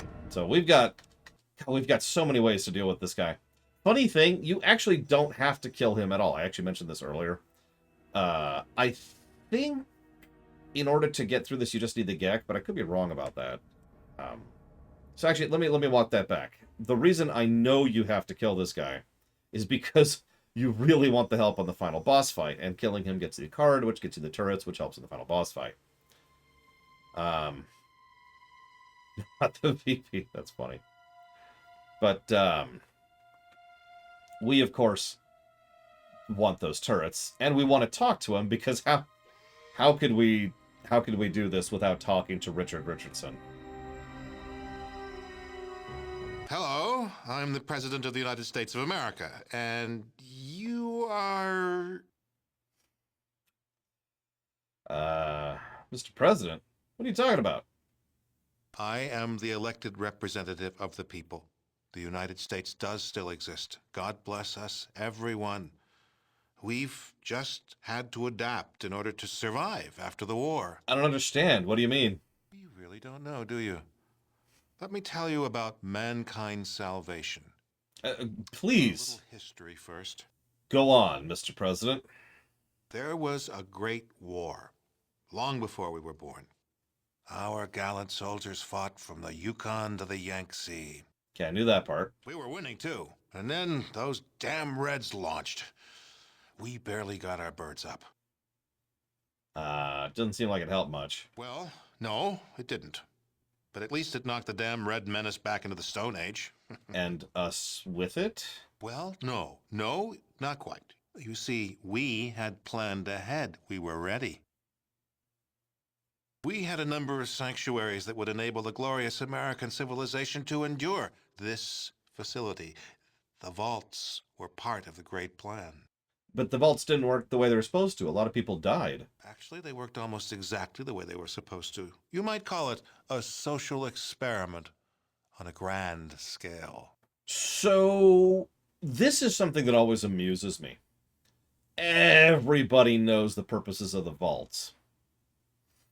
But what not a lot of people remember is that the reality of what the vaults are was actually a big reveal at the very end of Fallout 2. It was also a retcon in Fallout 2. But the point is, it was supposed to be this big, oh my god moment. And if you think about it historically, it makes sense. Because all of a sudden it's just like, right? And then we get to, later games and it's just commonplace. Everybody knows that. The vaults were set up to test humanity. Some had not enough food synthesizers. Others had only men in them. Yet others were designed to open after only 6 months. They each had a unique set of circumstances designed to test the occupants. What about Vault 13? What was its purpose? Vault 13 was a special case. It was supposed to remain closed until the subjects were needed. Vault 13 was, in scientific parlance, a control group. But they would have all died if my ancestor didn't get them a replacement water chip. That doesn't fit. An unfortunate and unforeseen accident. However, as it turns out, a rather fortuitous one. What do you mean? As it turns out, we needed test subjects from untainted pre-war human stock, your ancestors in Vault 13, and some freshly mutated stock, the villagers from Arroyo. Why? For the project. It's almost ready. Humanity's salvation is almost at hand, and the United States of America will be the progenitor of that rebirth. Rebirth? What do you mean? The only way for true humans and democracy to be safe is to cleanse the mutants from the globe. We humans will take back that which is rightfully ours. But I'm a human. I'm sure you think so. But tests performed on your tribesmen have all shown that you are guilty of mutation, and it's a damn good thing the project is ready. Why? Some of the members of your tribe are showing some extremely interesting changes. If the danger to true humanity weren't so great, I would think about studying them, but that's not to be. Why not? The project will cleanse all the mutants from our fair land. And the rest of the globe. Once again, America will be the world's policeman.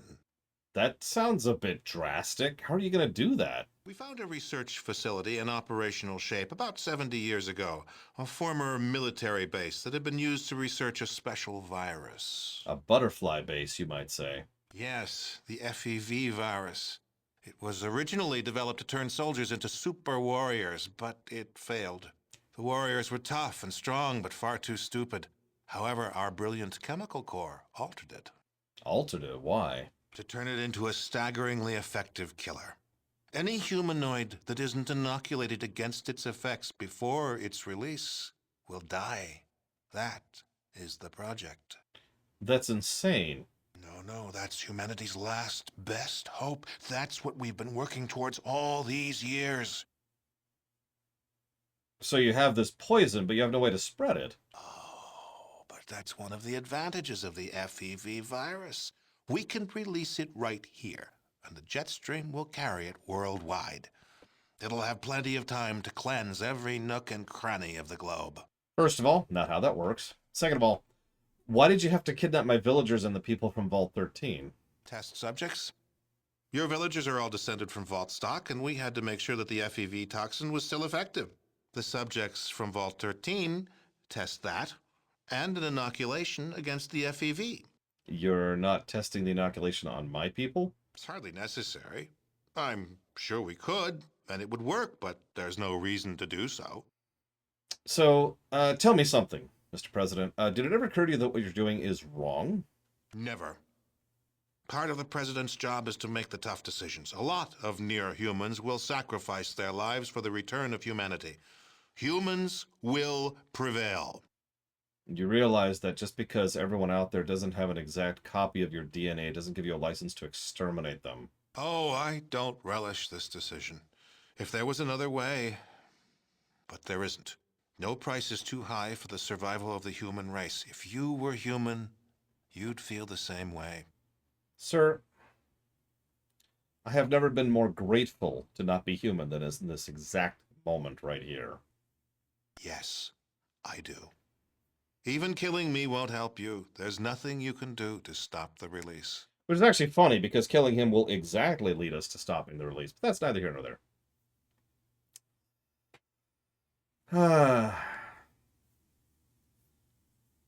I've got things to do. Goodbye, President Richardson.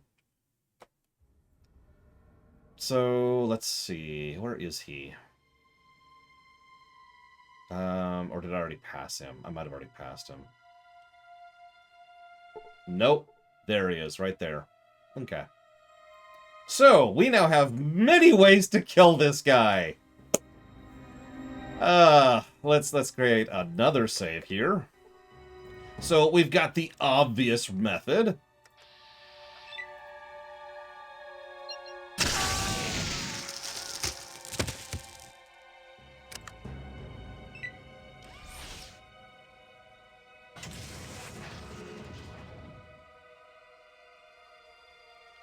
Did we aggro? Oh yeah, by the way, he's got a sexy secretary who he keeps around for...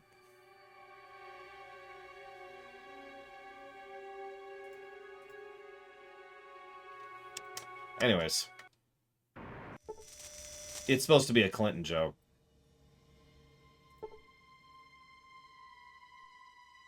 No, it's they even describe her as someone to look like what's her name. And she needs mouthwash, because... Anyways, option number 2. Alright, Sue. Yeah, question bot's dead. And no, it does not, Trahexia. Or does it? So let's set that timer for a minute. Come on. Set that timer for a minute. Set that timer for a minute. Done. Now we're going to sneak. Then we're going to steal. And we're going to get caught. Okay, so this is why we wanted to raise sneak and steal earlier, if you were wondering what that was about. No, I can see your questions. Okay, so let's raise thief. I wanted to do that. Let's see. Steel's at 65. That's what we really need to raise. So let's raise steel a little bit here.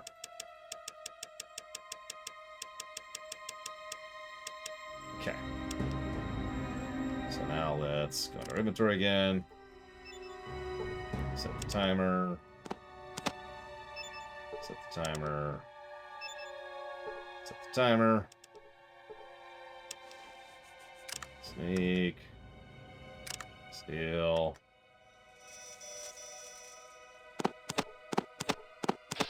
Nope. Wow, that's some bad lore run.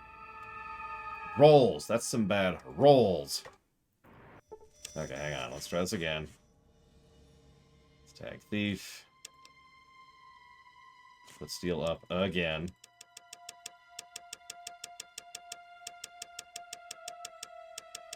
I mean, he doesn't have a lot of HP. Oh, we could try 2. Yeah, we'll try 2. We'll go down here. Okay. Now we're gonna hit the wrong button.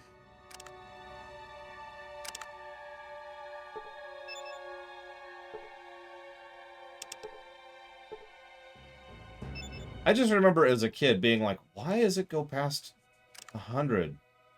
Very strange. Okay, steal. There we go. And now we're going to go over here into the corner. We're going to sneak. We're going to sit here for a few seconds. Very patiently. Sneaking is critical for this.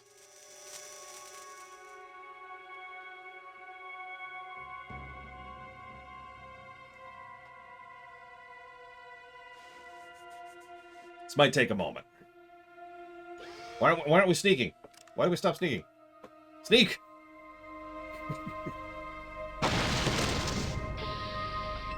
Wow, it didn't kill him.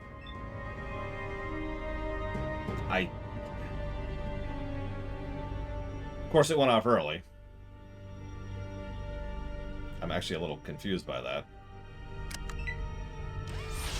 Looks like we aggroed the entire universe.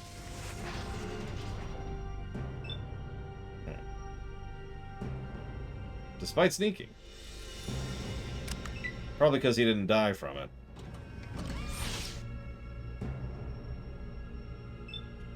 Alright, hang on. Take 87. Close the door. No witnesses.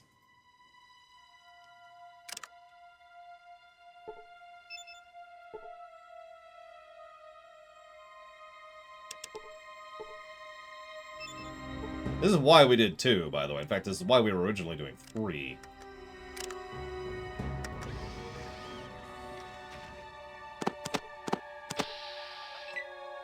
God damn it. Come on, game.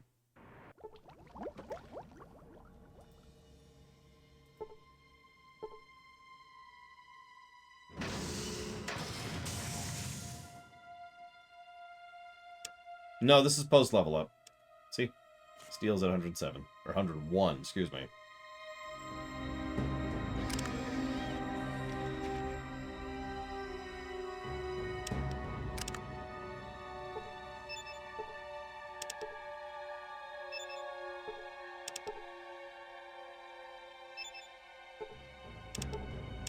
We're in 3 this time. And we're going to make a backup save now.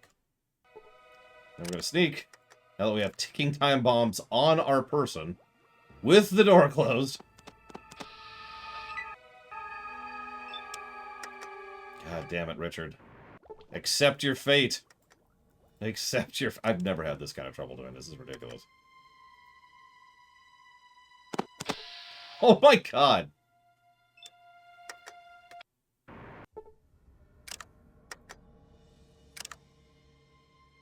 Yeah, we might have to truly save scum this.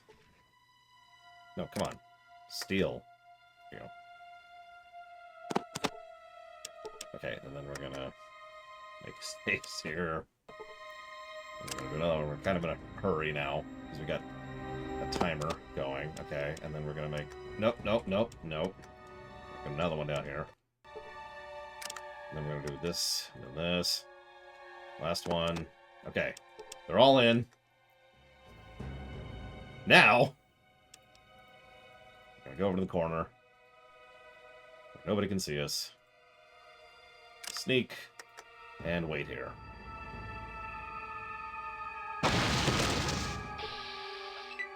God damn it, he lived! And we aggroed. Oh no, we didn't aggro anything.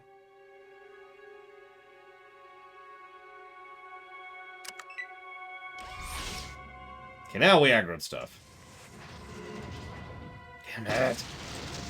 Well, he's dead at least! So that's something. It looks like we only aggroed the one bot, maybe? Oh, and that aggroes the other bot, of course. And that aggroes her, and oh, Jesus. Now we snowball a little bit.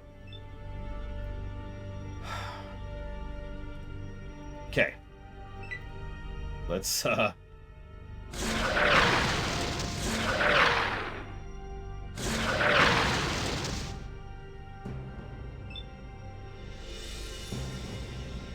Where's the key card? There it is.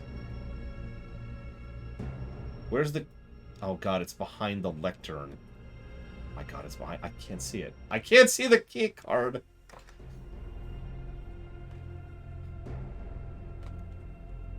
Okay. Okay, so we've got ticking clocks in our inventory right now. So what we're gonna do... Gonna pull these out. Gonna use 1 on him. 2 on him. 3...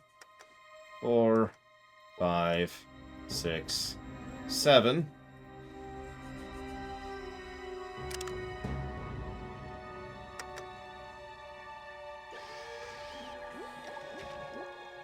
I know the bombs are gonna go off. It's okay, it's okay. I can live through some bombs.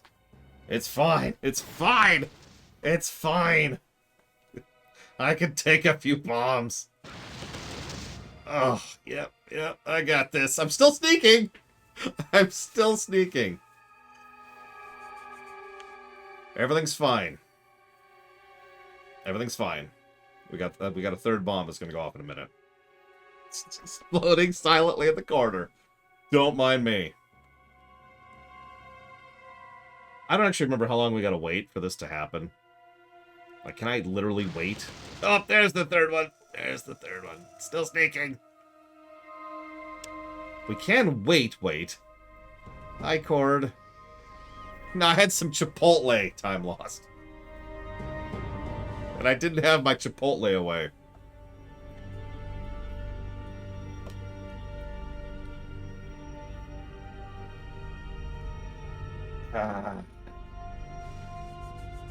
Just sneak. Did I get rid of the dynamite? Ah!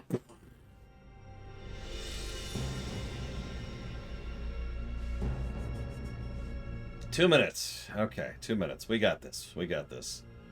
I'm not messing with anything else. We're just gonna wait. We used a full 7, which I believe is a guaranteed kill. At least that's what I've been told. I like the idea that we're just sitting here like, and the president's like, you know I could see you, right? Mr. President, you've convinced me. There's nothing I can do to stop you. You are too powerful for me. Dick Richardson.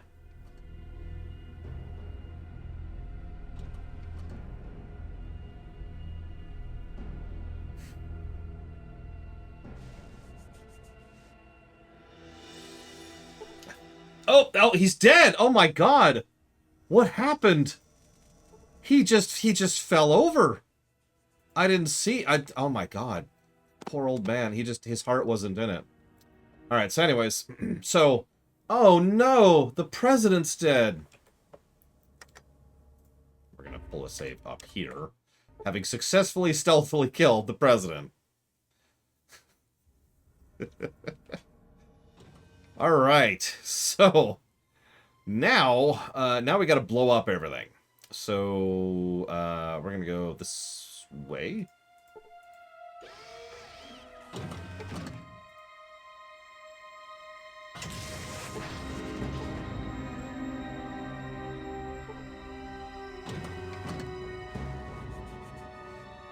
We don't actually have to, Ickett. Oh, wait.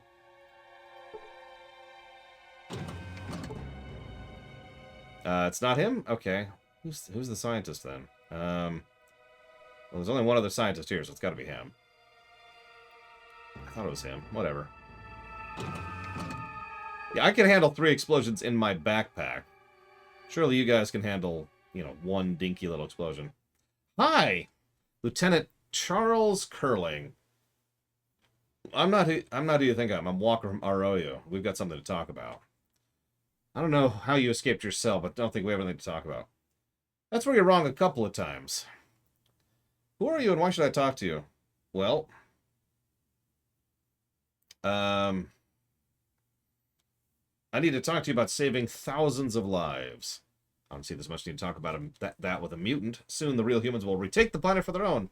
It'll just be another unfortunate reminder of the roar. You realize I'm as human as you are. Oh, your DNA is more than just a little different. It's quite different. We weren't so pressed for time by the project. I'd be interested in running further tests on your people, other than the FEV toxicological study, of course. Fascinating work, really. How's our DNA different? Bunch of things. Everything's cool.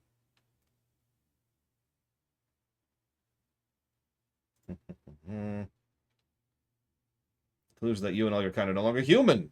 In order to retake the Earth and to maintain the integrity of the human race, all you mutants have to be destroyed. The project has been dedicated to doing all the stuff that we've actually already heard about. Wouldn't that take decades? Oh, just establishing an outpost wouldn't take long. We've already done that at Navarro. But it has taken a long time to work out the proper method for eradication procedure. That's monstrous. Changes universal constant.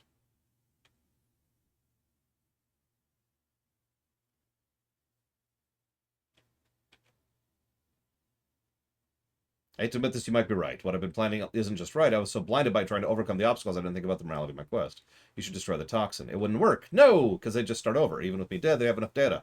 We must do something more drastic. We must detonate.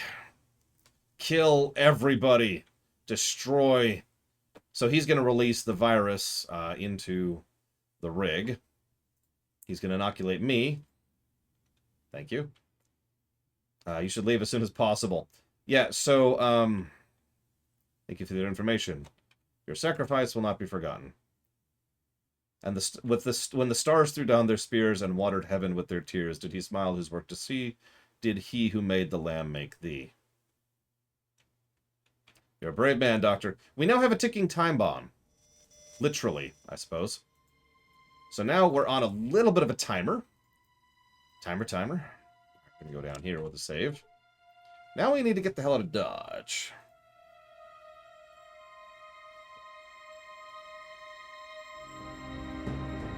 Now,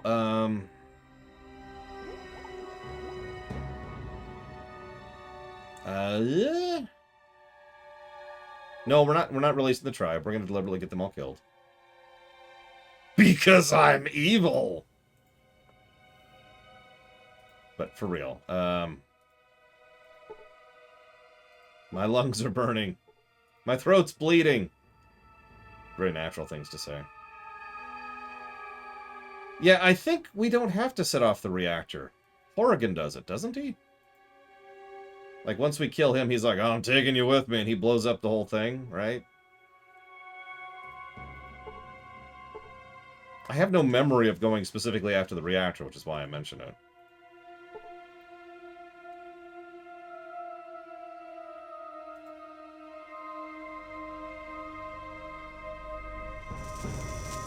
I'm actually also not sure where the reactor is. That's a related problem.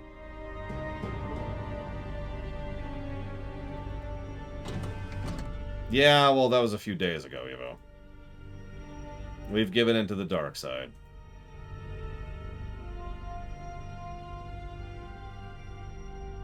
Oh, it's right there. Gosh darn it.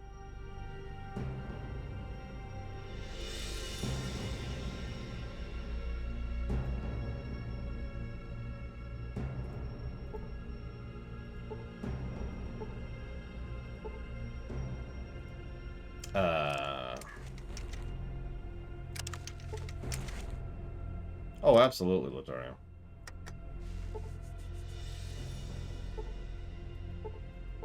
Okay, I can't seem to interact with the bomb in any meaningful way, and this guy's dying. So... what do we got in here? That's a warning. Toxins released into air ducts. Yeah, that's a thing. I have no idea where this reactor is, apparently. I don't think I have ever interacted with a reactor. I'm flying blind.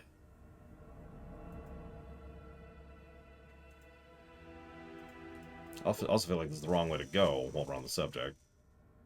Just in general. Oh no, this is totally the wrong way. Oh, I didn't go in here. Oh no, this was to get to Gek. I don't need the Gek. I don't need the Gek. Have a Gek.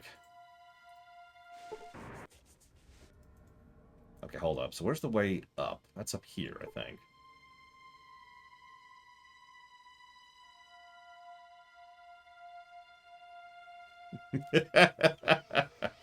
Everything's I just picture like Super Metroid, right? Everything's detonating, places blowing up, and I'm just like, where the hell am I going? There we go. Hey, okay, this is where I wanted to be. Hey, look, a lot of people in old powered armor. Okay. We are making progress. We're doing it. We're doing it. We just need to get over here, I want to say. Okay, so let's walk in here. I know there's the toxins. It's okay, we've got power armor.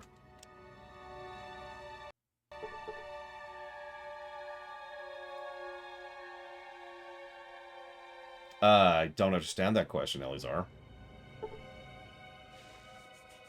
Okay, that didn't do anything. Or did that. Or that. You. Yeah, they're all dead. What's the point of that? Nothing. There's no point in that whatsoever. But why does it exist, Lore? I don't know. You're going to have to ask Twitch that. I didn't put it there. Okay, the reactor is definitely detonating. Wink. Let's get out of here.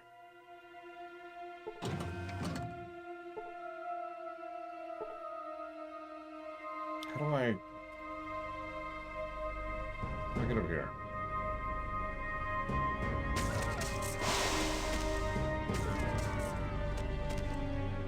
People are dying somewhere.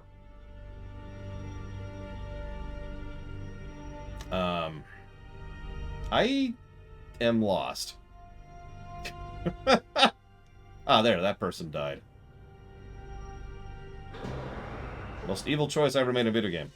How about not rescuing my own village from a giant explosion and gas, which is going to kill them all? There goes another one. Oh, well, no, this is back down, isn't it? I want to go up. Nope, this is definitely down. I know there's a back door. Hold up, hold up. Mute. Hang on, so there's San Francisco. There's Killing Lee. There's the tanker. Okay, so it goes through there. Yep, that's where we went. Okay, hang on, hang on.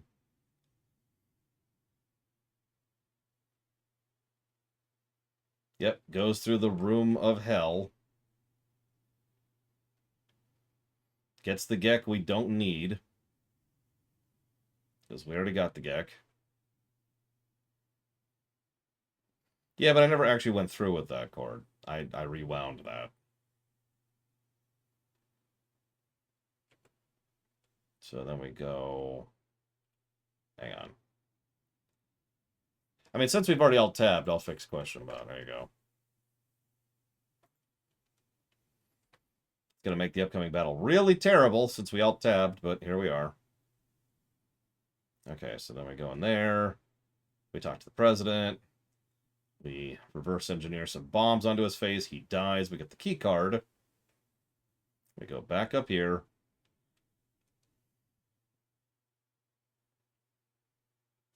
Oh, that's why. Okay, I am found. I understand now.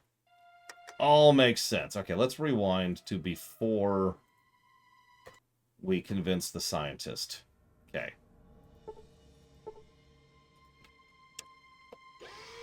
Okay, so let's walk through here.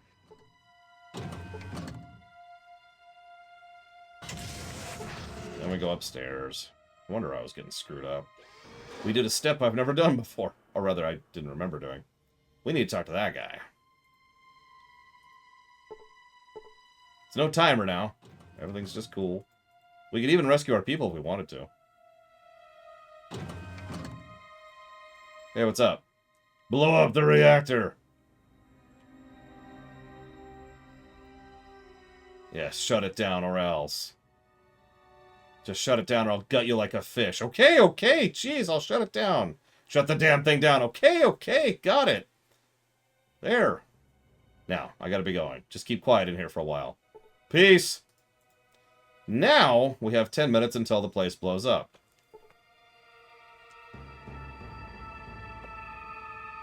Alright. So, now that's done. It's okay, I definitely know where the back door is. I just have to watch a few more seconds of this video. There it is. Okay. Bye, Evo. Remember, fear is not the problem. Yep, there it is. Perfect, perfect, perfect, perfect. Go!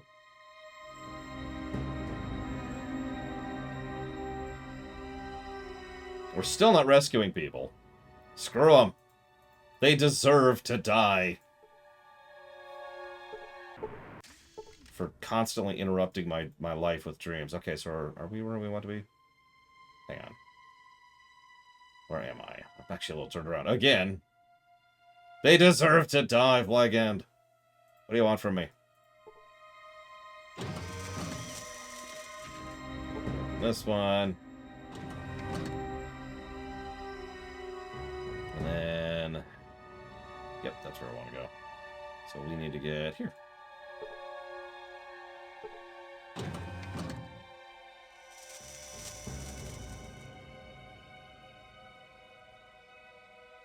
Yeah, that guy is just really cool. It's weird. Alright, so now we're going to save. This is actually one of the more important saves we're going to make, so we're going to make it right here. Hey! I'm trying to get back to my people. Horrigan just stormed past here. He's waiting for someone to try and make a break for it. Who's that? He's some genetically engineered freak is what he is. Used to be the president's bodyguard. Secret Service agent Frank Horrigan. Now he's more than half machine. Sounds like bad news. Oh, he is, and worse. He's gonna mop the floor with you. He's tough, fast, and plain mean. I've seen what he likes to do with mutants, and it ain't pretty. I'm not a mutant. What did he do? I like to talk about it. Gives me nightmares. Let's just say those walls aren't covered with rust, exactly. Sounds like I'm gonna have a hard time. That's an understatement of the year. I pity you, pal. I really do. Pity me? You should feel bad for yourself. You realize your power plant control computer got fried, and now you're heading for a meltdown. You're all dead, men. Unless you help me get past Horrigan and get to my ship. Okay, I can't talk for everybody. My squad and I will do our best to help you put down that freak for good. I don't want to drown like no rat. Good thinking. Let's go get him. Okay. Now we have a squad of Enclave soldiers on our side. One last thing we need to do before we go fight Horrigan, who's just waiting right there. So we're just gonna sneak. Go use this. Alright, log on. Enter user ID. Hang on. Alright, list users. Presidential passkey override. There we go. Okay, counterinsurgency? Emergency defense system. Well, yeah, that's the one I want. All previously loyal but now threatening units within area. Defensive systems are programmed to attack most dangerous foe first. Done.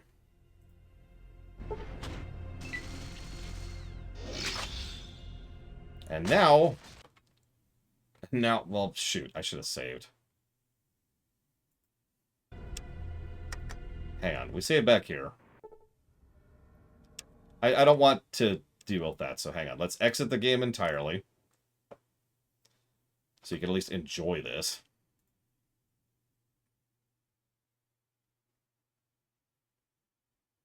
I have no idea, Sluggeretta. First you put it there, I guess? I don't know. Hang on. Let's just wait a second. That's right, we've never actually seen his talking head this playthrough, have we? We need to listen to Michael Doran's dulcet tones. Okay, so we're going to go up here. Play. And crash. Instantly. Okay, let's try that again. That's not a good sign. Okay, we're okay. It was a temporary crash. Okay. Let's go ahead and try this again. So we are right here. Talk to, get to people. Yep, sounds like bad news. Yep. It's literally 1111111 for that. Come on. Okay, now we're gonna save up here. I'm gonna go talk to him. You've gotten a lot farther than you should have. But then you haven't met Frank Horrigan either. Your ride's over, Mutie. Time to die. So Frank Horrigan was designed to be a complete contrast to the Master. They're both final bosses, and they both have to die for the game to progress. However, there's several ways through the Master, including the ways to talk him down. You cannot talk down Frank Horrigan. It's not possible. Similarly, while the Master was certainly powerful, a lot of his power was from his ads. Frank Horrigan is one gigantic ball of death, 999 health, in ridiculous armor, wielding a frickin' minigun, or mini laser, or whatever the hell he's got on. So, there's a couple other ways. We could talk about how the Master was the mastermind, whereas Frank Horrigan is just a bodyguard. We could talk about how the Master legitimately believed in doing the best he could for society and regretted being evil, whereas Horrigan is a psychopathic destructo child. But either way, contrast, moving on. So, can't we talk this over? We just did. Time for talking's over. But wait! Frank Horrigan is also what we call an all-tens. An all-tens is exactly what it sounds like. It refers to someone whose special stat is 10, 10, 10, 10, 10, 10, 10, 10, 10, 10. It's 10, right? This is funny to me because, honestly, he probably shouldn't have a 10 in int, but let's ignore that for a moment. There are very few all-tens in the series, but the terminology has kind of stretched past Fallout to refer to characters who are huge movers and shakers. People who can absolutely cause a tremendous amount of change and alteration to their setting. There have arguably been all-tens in real life. So, that's Frankie. I'm gonna go down here. Quick.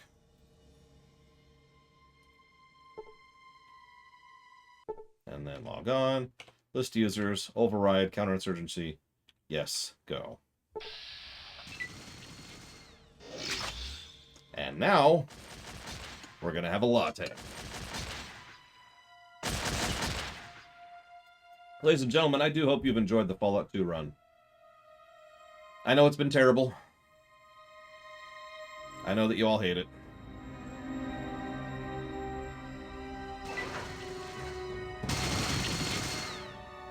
I know that you all hate me. What's really strange to me, so, no, I'm not going to help out. Having gone back through this, I want to give an opinion that I didn't realize I had until I replayed this. Yeah, exactly, Space Cadet. Napoleon arguably would be as well. So, I have said for years that the gameplay of Fallout 2 sucks. Having gotten older and a little bit more nuanced and having done years upon years of reviews, I'm going to change that statement. Because having gone through the game, a lot of the core content of the game is actually fine.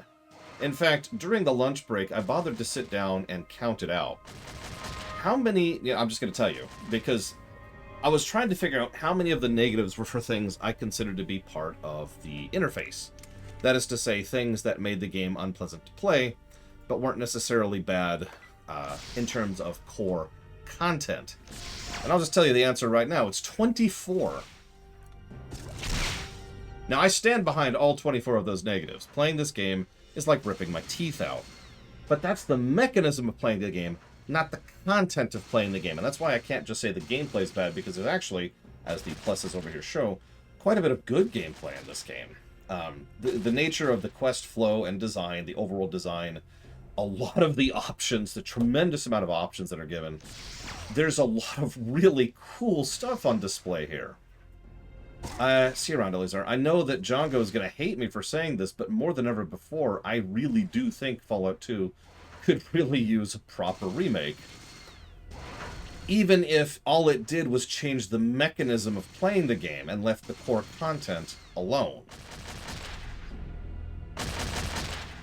And in order to try and prove that a little bit, I'm going to sit down and just for the hell of it, actually figure out what the score would be if we removed those 24 negatives when we get to the end of this here.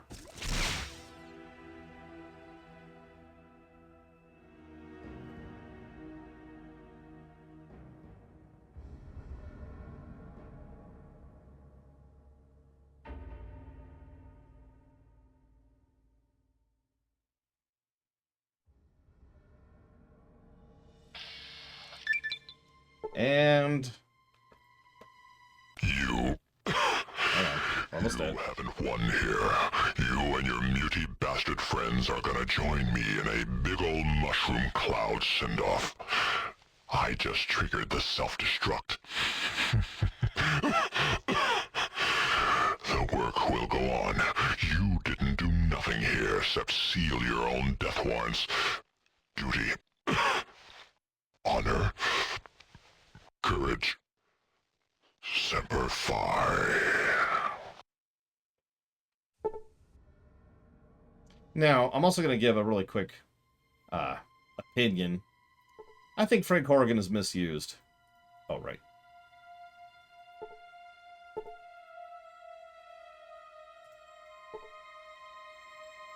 I know it's a weird thing to say, but what I mean by that is he's an engaging and interesting character they don't really do anything with.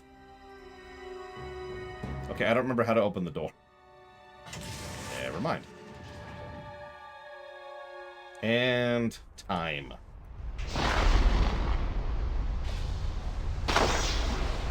He's a fun final boss, but he really only shows up 4 times.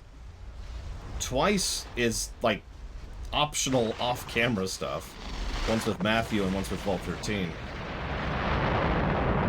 Bye, K9. Have fun with Sulik.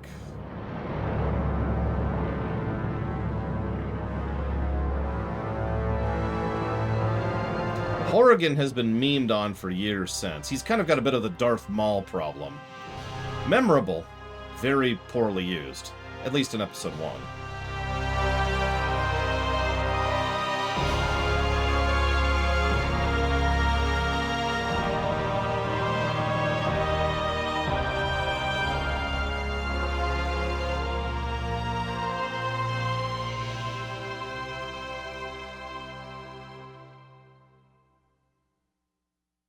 Let's see what kind of ending we got.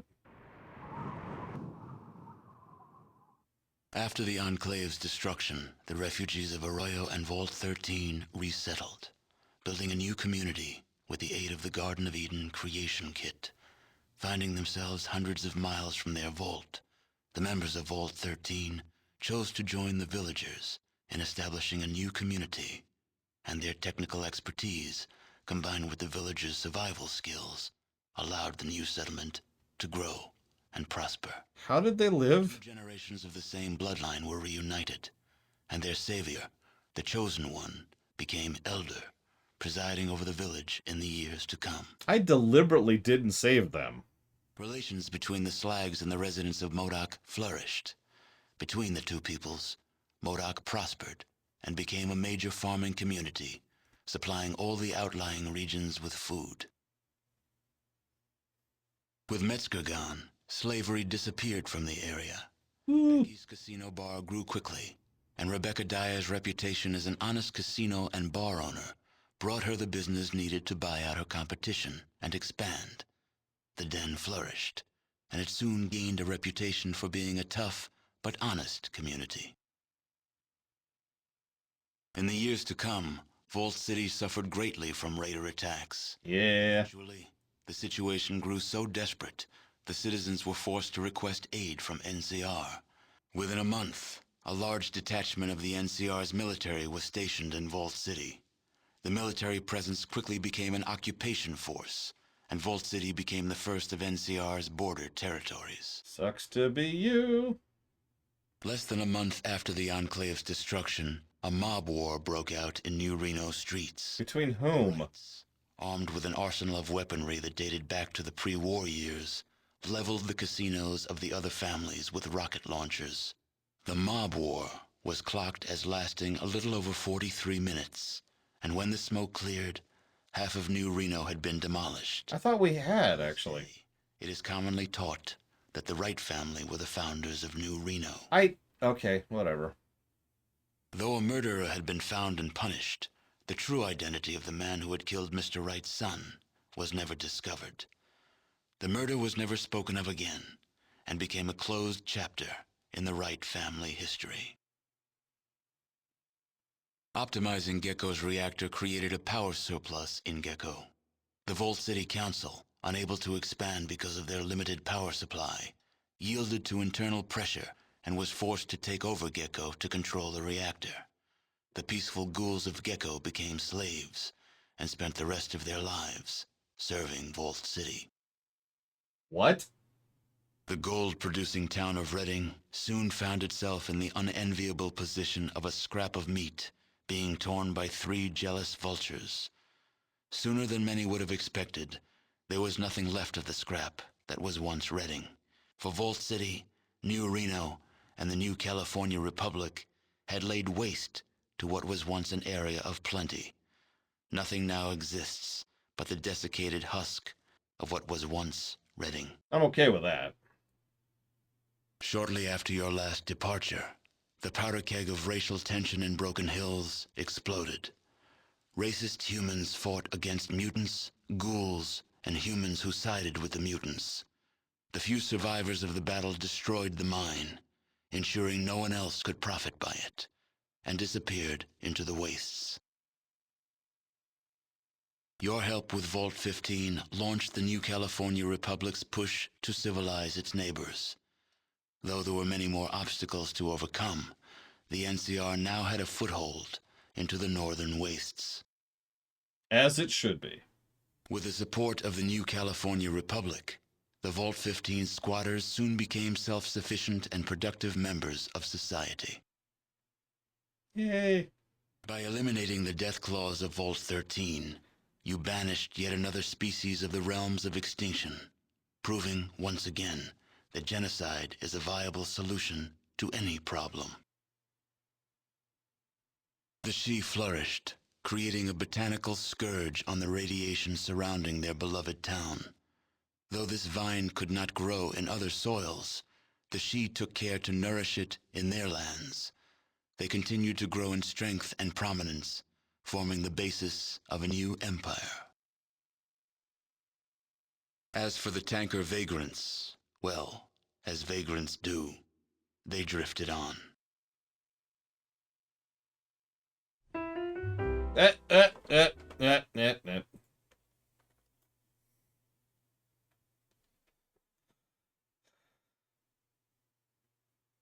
As a reminder, this is just a straight download from Steam.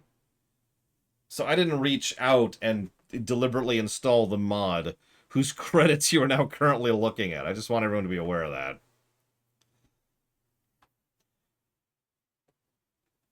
Yay! So, yeah, no, some of those endings are bugged. The ones that weren't were Redding and Broken Hills.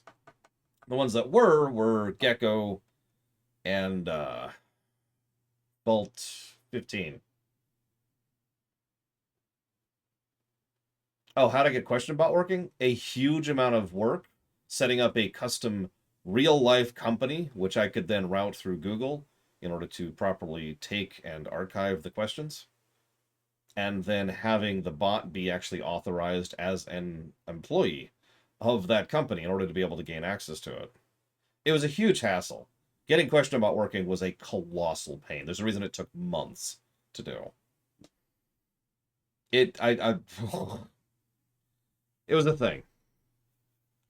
One of the reasons that we're playing Quest for Glory 1 through 4 in a couple weeks here is I thank you to the person who helped me set that up. Okay, so anyways, that was Fallout 2.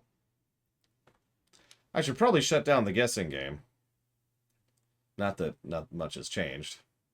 So if you haven't changed your thing lately, well, it sucks to be you. Pakwong. There we go. All right, so let's pull out some proper Fallout music here. Fallout 3 music. Yes. Yes. Ooh. Ooh. Yes. I don't know what any of these songs are. What's this crap?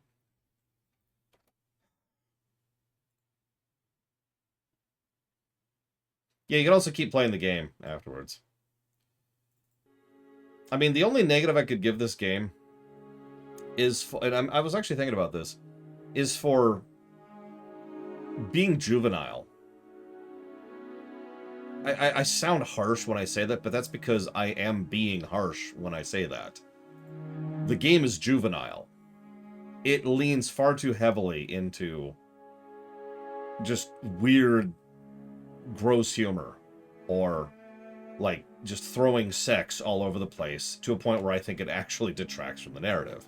But I know if I gave the game that negative, everybody would jump on me and rip off my head. So I've been avoiding doing so.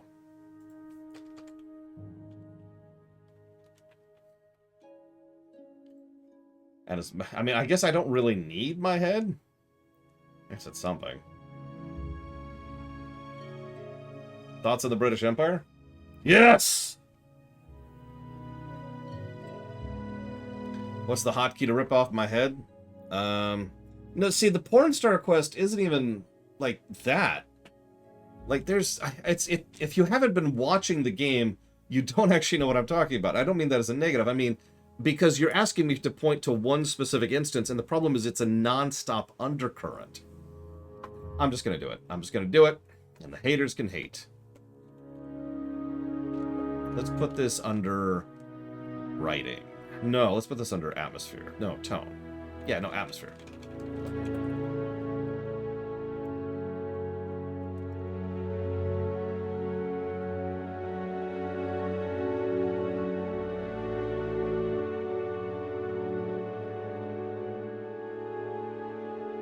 So, Django asks a very good question. I've had external continuity as a question mark for some time.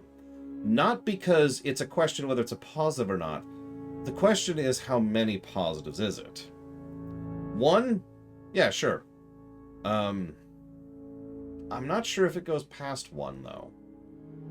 Because I feel like it would need to really, really go somewhere and do something with previous existing continuity to qualify that.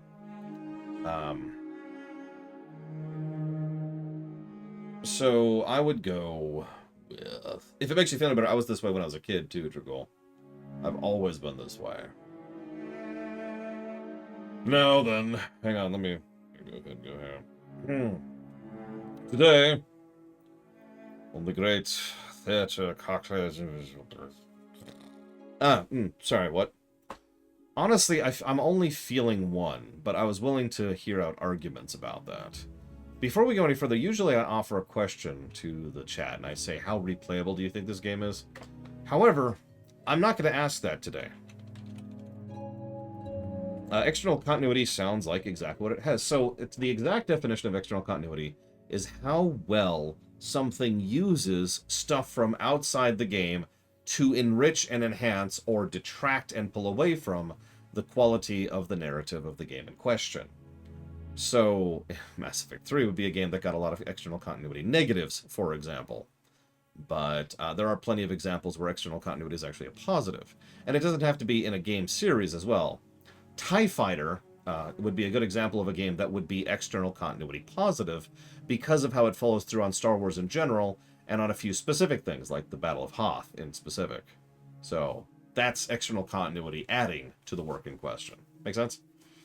So in this case, the fact that, all the events of Fallout 1 and how they play into this, the follow-through of what's going on with Vault 13, with Vault 15, the NCR being developed out of Shady Rest, the super mutants, what happens with them going forwards, stuff like that.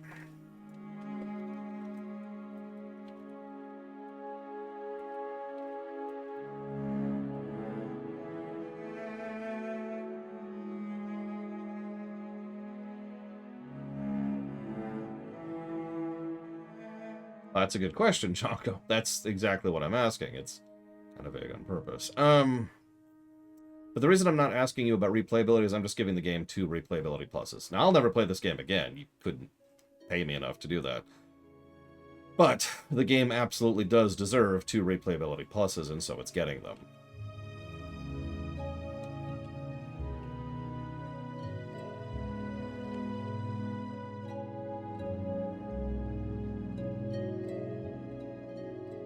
Now, give me a second. I'll pull up the audit sheet, and I'll give you a more concrete answer, Jogger. Just give me a second here.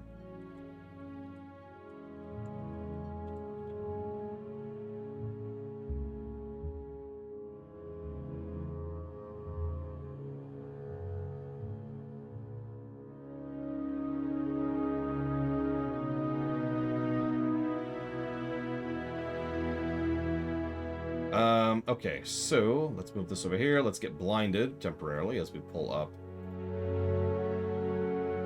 the audit sheet. There we go. To my knowledge, there was only Fallout 1, and that's it prior to this, which is fine, of course. I'm just putting it out. Would you mind? Okay, external continuity. What is a multiple plus to external continuity? Oh! So TIE Fighter got 2, for example. Let's see. Tales from the Borderlands got 2.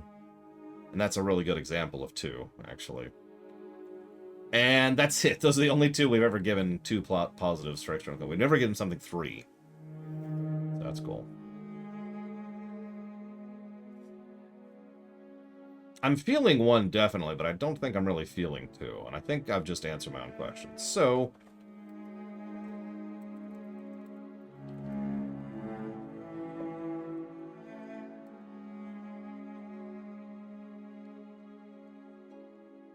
internal continuity? Well, let me put it to you this way. First of all, internal continuity would apply to something that's completely unique. So, let's say... of course, I can't think of an example off the top of my head. A Hat in Time. A Hat in Time has nothing else to draw from. Just the game itself. So, by definition, it cannot get external continuity positives, but it can have internal continuity positives. Similarly, the way that internal continuity works is that it is how well the game actually pays attention to itself. Its own internal, consistent continuity. It's actually easier to explain by contrast. Mass Effect 3, of course, is the easy answer of a game that has bad internal continuity. But I got another one for you, which isn't an RPG.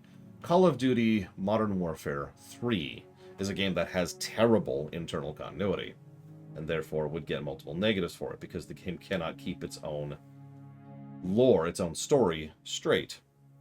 Something like Undertale would be a game with massive internal continuity positives, because of how well it's paying attention to it. DLC is part of the game, and therefore is part of the game, and therefore is part of the game. DLC isn't really part of the equation, in other words. Yeah, Mass Effect 1 is a good example of something that could only ever have internal continuity. Alright, now to be boring for a minute. Hang on.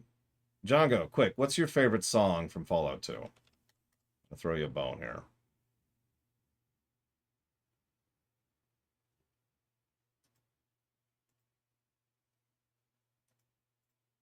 MODOK, you got it.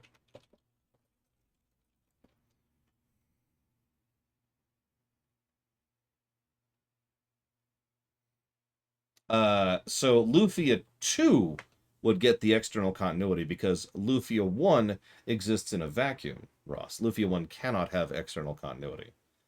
I know Lufia 1 is technically a sequel, or rather Lufia 2 is a prequel, but it doesn't work that way. It works linearly in order of real-life timeline, not in-universe timeline. I'm actually having trouble finding it. Is this it? Dreamtown? Oh, here we go. This might be it.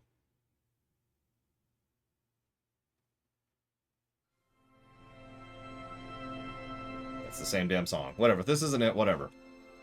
Time to be boring. All right. Paperwork time. That's a bit loud.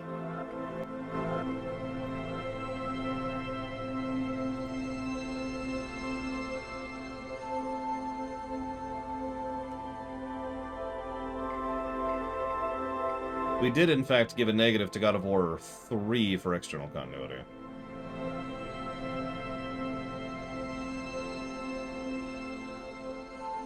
I was going to give a big speech here, but I kind of already gave it during the Horrigan fight. This has been an interesting experience, in all total sincerity.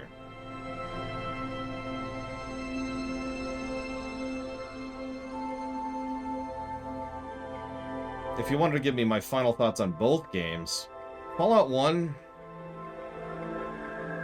I don't think Fallout 1 is that good of a game. I think Fallout 1 is a prototype of a game. Which is funny, because it is. It is... I have a terminology for it. I call it a first game. Fallout 2, it hasn't aged well, but at least is a full fleshed-out game. And makes a lot of sense why people would like it. Or, if I could phrase this a little bit differently... one second. Prime opt. There it is. It feels to me like Fallout 2 is a game that makes perfect sense why people enjoy it so much.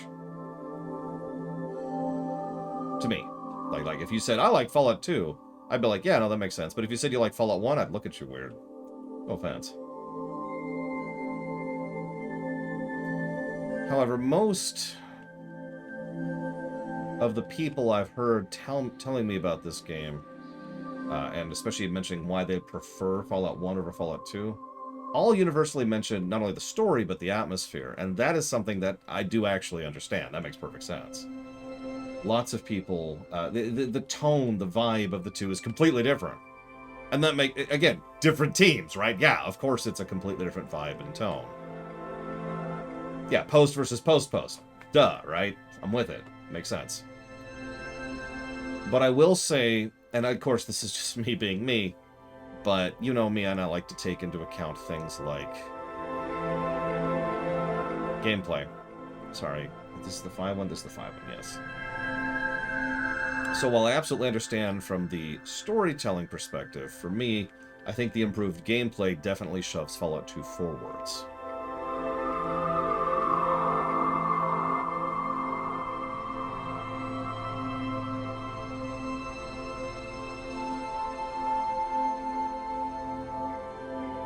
That's the story side of things. Let me go down the gameplay side of things. Now, if you told me you like Fallout 1 over Fallout 2, that wouldn't surprise me. You know what actually does surprise me?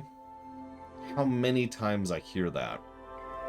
Just for the sake of it, does anybody have any theories about that? Because I can't tell you how many people have told me, within the last 5 minutes, but also over the last week or so, in comments or in random just discussions or even in-person stuff, how much they prefer Fallout 1 over Fallout 2. And that's... I'm confused by why that seems to be the standard, or at least the one that I am, you know, grain of salt, because this is all, what do you call that? Not conjectural. Anecdotal? But that, I constantly hear people being like, oh, 1, 1, 1, 1, 1, and I'm like, why? Why is that the norm?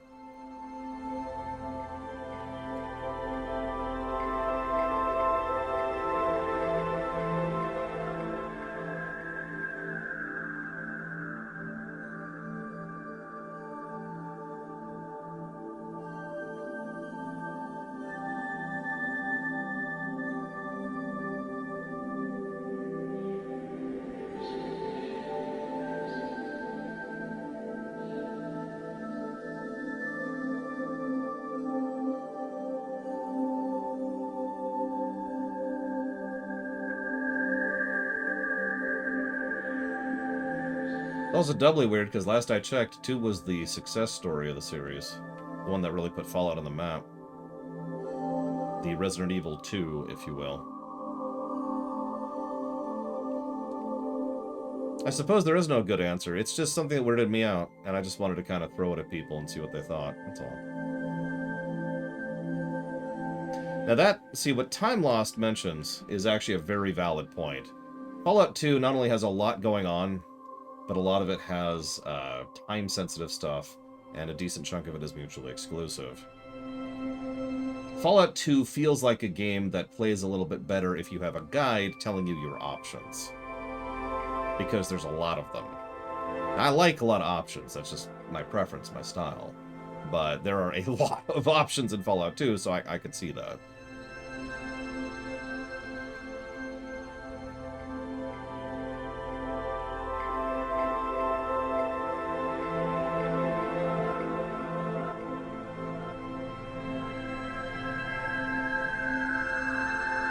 Two does have no main theme, that's true. 2's main theme is post-post, which isn't really a theme. So I could see that as well. Okay. Yeah, choice paralysis, thank you. I knew there was a term for that. Hello, there is. Hang on, I'm going to read Django's thing out loud here while I take a break. Oh, never mind, that's going to take a minute. We'll come back to Django's thing as soon as I'm done filling out the sheet. Give me a minute. I'm almost done, I swear. Down to the gameplay negatives, which is the last thing.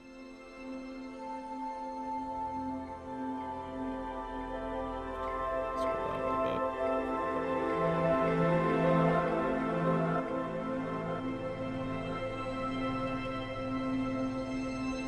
I mean, I would say FF5 is a superior game to FF4 almost universally. So I'm not sure where you're getting that from. Star Wars? Hell, even in my own review system, I'm pretty sure 5 stomped 4.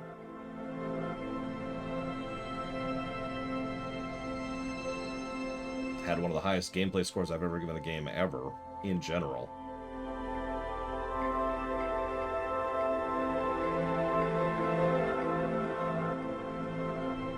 Pirates, no questions, Lagretta.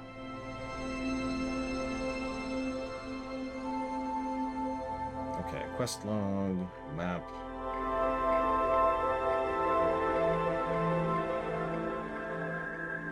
Better hurry up, this is taking a minute.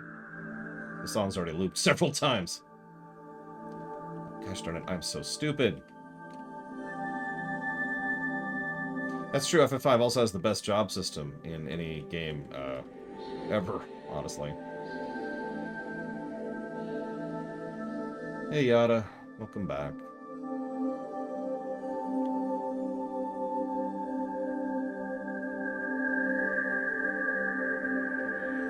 I did add that, right? No, of course I didn't. Why would I do that? That would make sense.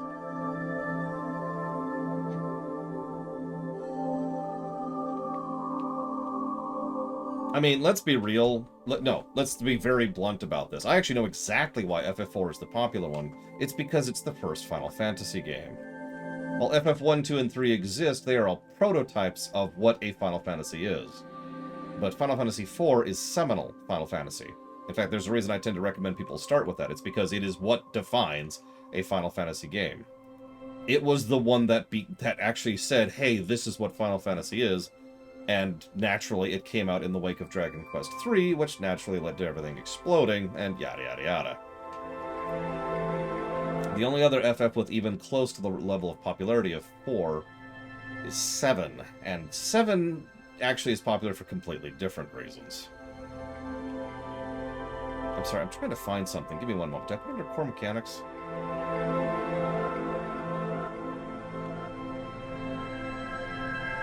Actually, yeah, absolutely. Zelda 1 and Zelda 2 are both prototypes for Zelda games. Link to the Past is the first true, no really, seminal Zelda game. Not to say that Zelda 1 and Zelda 2 are bad, per se. They're just... They were still figuring out what Zelda was. Metroid 1 follows the exact same pattern here, by the way. Super Metroid is the first Metroid game, and so forth and so on. You get the idea. This is not an uncommon thing. Do you think A New Hope is the first Star Wars film? Because I think Empire Strikes Back is the first Star Wars film. I could keep going. Where is this? Sorry, give me a second. I'm trying to find something, and this is... There it is! Aha! I found it! No, Super Mario Bros. 3 is probably the first Mario game. 2, maybe, but definitely 3. 3 has its issues, but 3 is 3. How many video games get some marketing inside of a motion picture? Not a very common thing, even now. 2, 3, 4.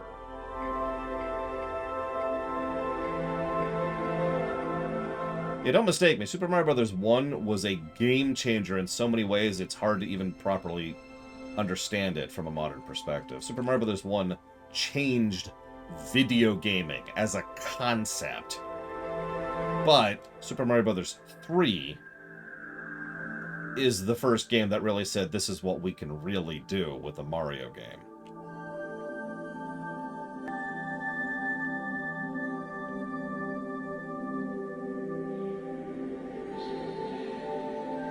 Two more visuals.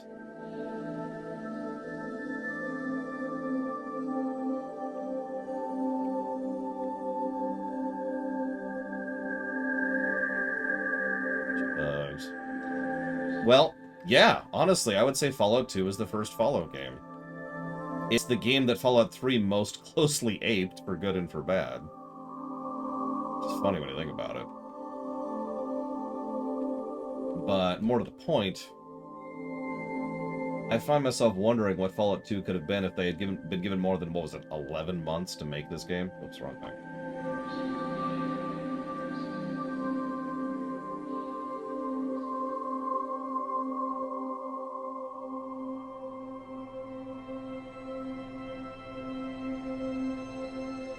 Okay. And music. Okay. Yeah, a better game. So, let's look through here, shall we? Animation, no. Babylon 5 effect, no. Background lore, no. Banter, no. Branching narrative, no. Not in the sense that that usually means. Camera work doesn't exist. Lots of cut storytelling, no. Cutscene incompetence, no. Scroll forward, empty text, no. External continuity we already talked about. Fake drama, no. Foreshadowing.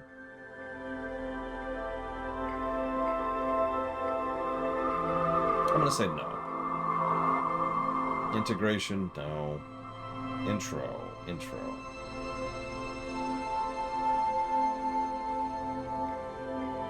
So, I'm sorry, it's starting to hurt my ears. Oh, pilot, easy answer, Slugretta. How do we feel about the intro of Fallout 2 narratively? We never actually talked about it back to the point when it was relevant. Probably because I'm extremely stupid. I was primarily focused on the gameplay of the intro than that damn dungeon.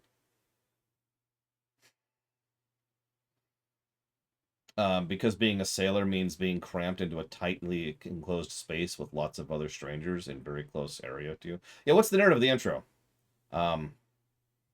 We need you to find this thing or we will all die. Go through the trials. Trial dungeon. Okay, now go find the thing. And that's the narrative of the intro.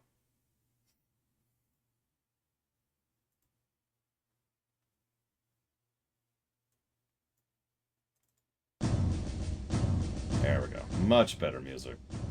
For the Enclave!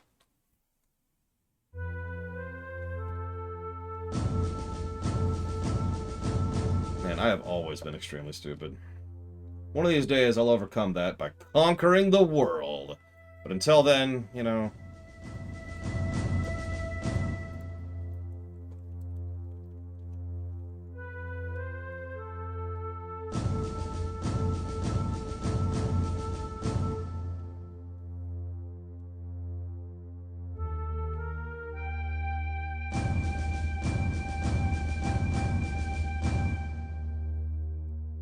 Alright, so... Sorry, moving on. Wait, you can talk to her on the rig? Hang on. Chosen One, how did you get here? Oh, gods. Listen. Go down. Find machine that makes power. Kill machine. Kill bad men. Kill everybody. You kill, we go home. Also, if you not have Gek, then look for Gek here. Must have Gek to save village. Freedom is nothing without home to return to. Understand? Oh, gods. Uh-huh. Why are you here? Every minute you waste, another of our people could be killed. And don't forget the Gek. We must have it. Go below. Kill. Smash machines. Go now. At least 17, Latario. I mean, the things she has to put up with, you know? Yeah, that's the low int elder.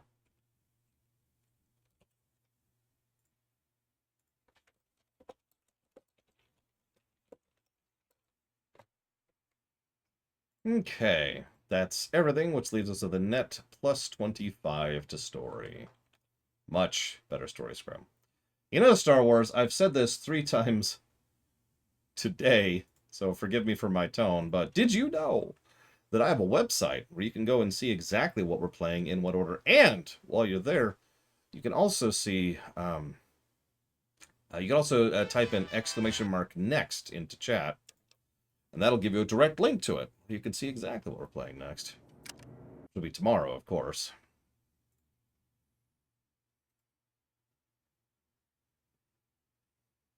Now, we have a little time, so I want to do something at the end of this. Just do basically one more quick playthrough of Fallout 1 and 2. Is everyone cool with that? But it won't be me playing it. I wish it was, but I feel like the commentary is going to be better from someone else. Basically, I'm going to play a VOD of someone else's playthrough, and I hope y'all will enjoy it. But let me finish the audit first. Let me finish the paperwork here.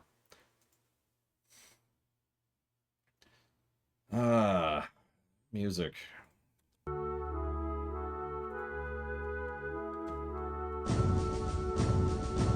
audio spam. No, backtracking wasn't actually all that bad. And it's quick and easy, so we're gonna call it a wash. No bosses to speak of. We had the bug issue. Builds and combos. This is the song for Seed, aka the song name is Order from Final Fantasy VIII. No co-op. We're not at the drum roll yet. It'll be obvious. No crafting or gathering to speak of. No difficulty options. Or actually, no, there were difficulty options, but they're a wash. We actually determined that. My bad. No durability to speak of. Thank God. Encounter rate is fine. Enemy variety is good. Fast travel non-existent. Gotcha moments non-existent. No grind to speak of, which is always nice. Donation towards DBZ Kakarot. Thank you very much. We're always appreciative, and it's always nice to see you, Yada. Thank you. Town design isn't really a plus from a gameplay perspective. That's an issue. We're about that. We're going to talk about that. There was no launch issues. There was no microtransaction issues. Can you imagine? Yeah, let's give a negative for microtransactions to Fallout 2. The map, that doesn't apply. That doesn't apply. Music already talked about. No mod support. Sadness. Options. Outro. I'm stupid. Hang on. Someone type the word outro into chat for me, please. Just to make sure that I'm slightly less stupid. I skipped over it because someone asked me a question and I answered them, and that's my own fault. No one's fault but mine.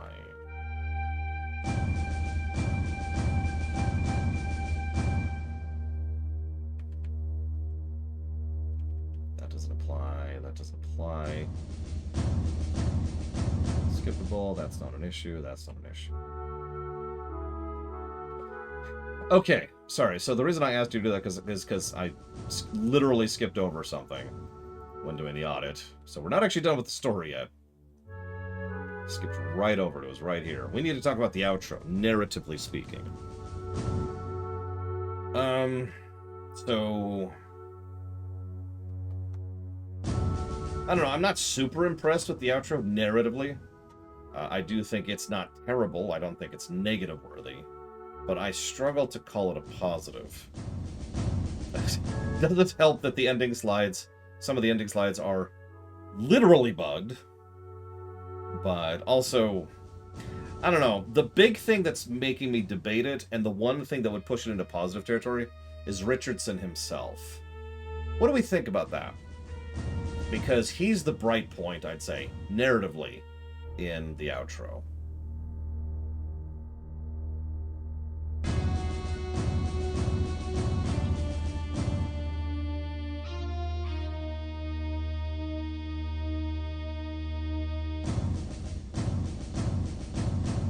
No opinions. I have become a priester. Priester? That's a new thing. It's a priester. It's like a preach and a priest all at the same time.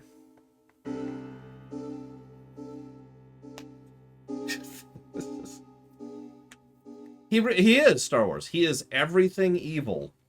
He is the Enclave in one conversation. That's what I like about it. It is very well constructed. How efficiently they make him such a despicably evil person. But not in the typical mwahaha evil way. Like the mere fact that he's just sitting there like, oh, it's such a darn shame. If you were human, you would understand. You know? He's just, So, you know what? I think I agree. Let's go ahead, rather than jot that in the outro, we'll call the outro a wash. But we will give Richardson himself a character positive, because he's just, ugh.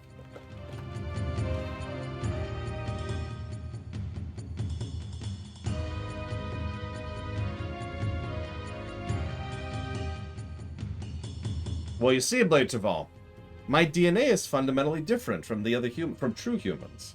I've simply been too mutated by the wastes. I am a mutant.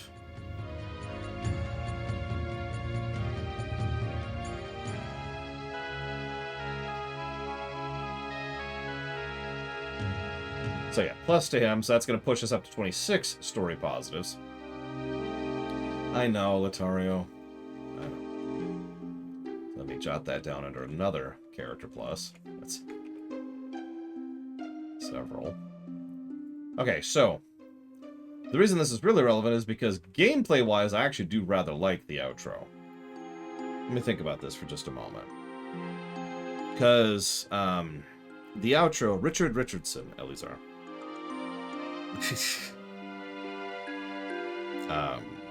The outro starts the moment we get on the oil rig. We can fight our way through and just kill probably hours and hours worth of contact, but it's relatively easy to simply skip like all of that.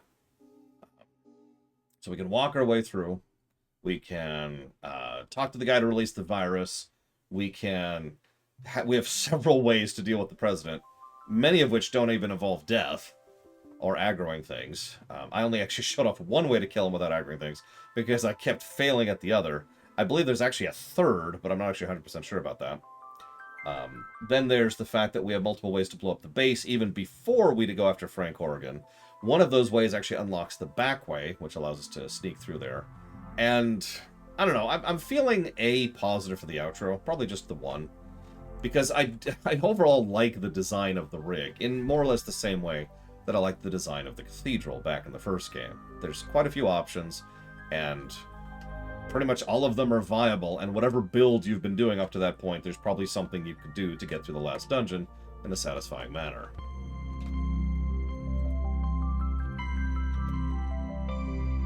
Yeah, remember Granite Squad, we got them off safely. I kept my word. We apparently got the other people off somehow. I don't know, don't ask me. We had like 6 minutes left when Horrigan died.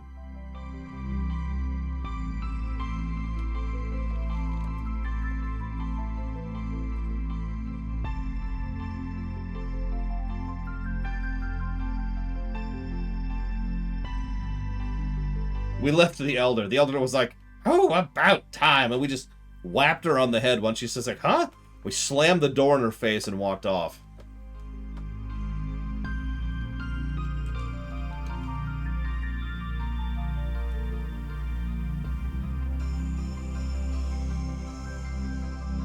Okay, so that brings us to a net -9 to gameplay. Now that sounds bad, and it is, but trust me when I say that that is better than I thought it was going to be, by quite a margin. All you have to do is look at Fallout 1's -26 to gameplay to understand why I'm impressed by a -9. Now, I said I wanted to do a couple of things. Give me one moment here, please.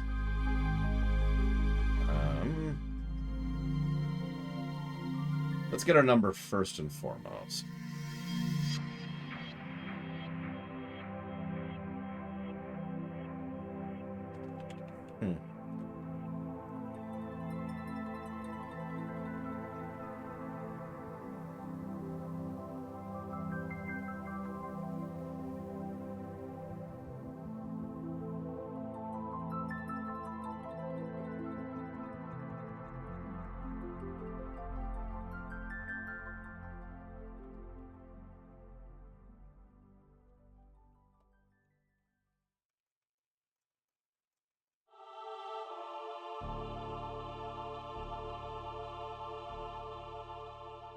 Okay.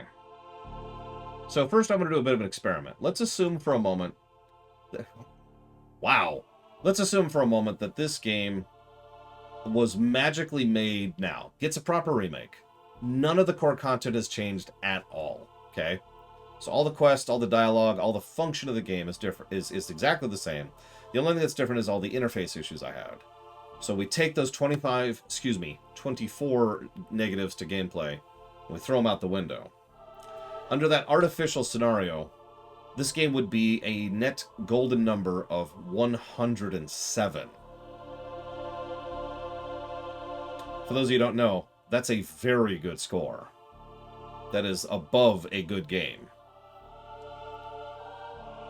However, that's not the actual score the game got. The actual score the game got is... Can I get a drum roll, please?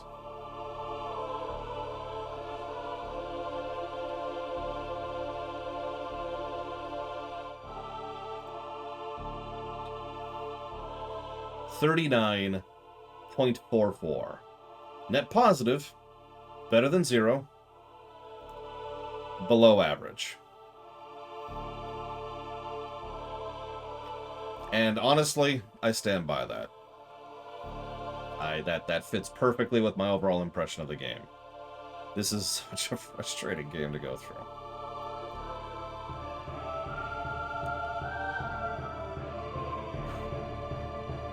It has not happened since the Oblivion line, Django, which is the whole point. Part of the reason why the Oblivion line exists is because several of the golden numbers were wrong before that, which is why we kind of overhauled and changed not only our system, but the system of calculations that lead to this. So let's see who guessed this, first and foremost. Let me pull that up. Did anybody guess 40? Because that would be very close. There's a 42. Oh, nope, there it is. 40 from Trihexia, who is donating towards a game series I'm going to say no to. I've actually already tried to get the Fear games working. Yes, Elizar. And failed at it, so no. So you're going to have to pick something else, Trihexia.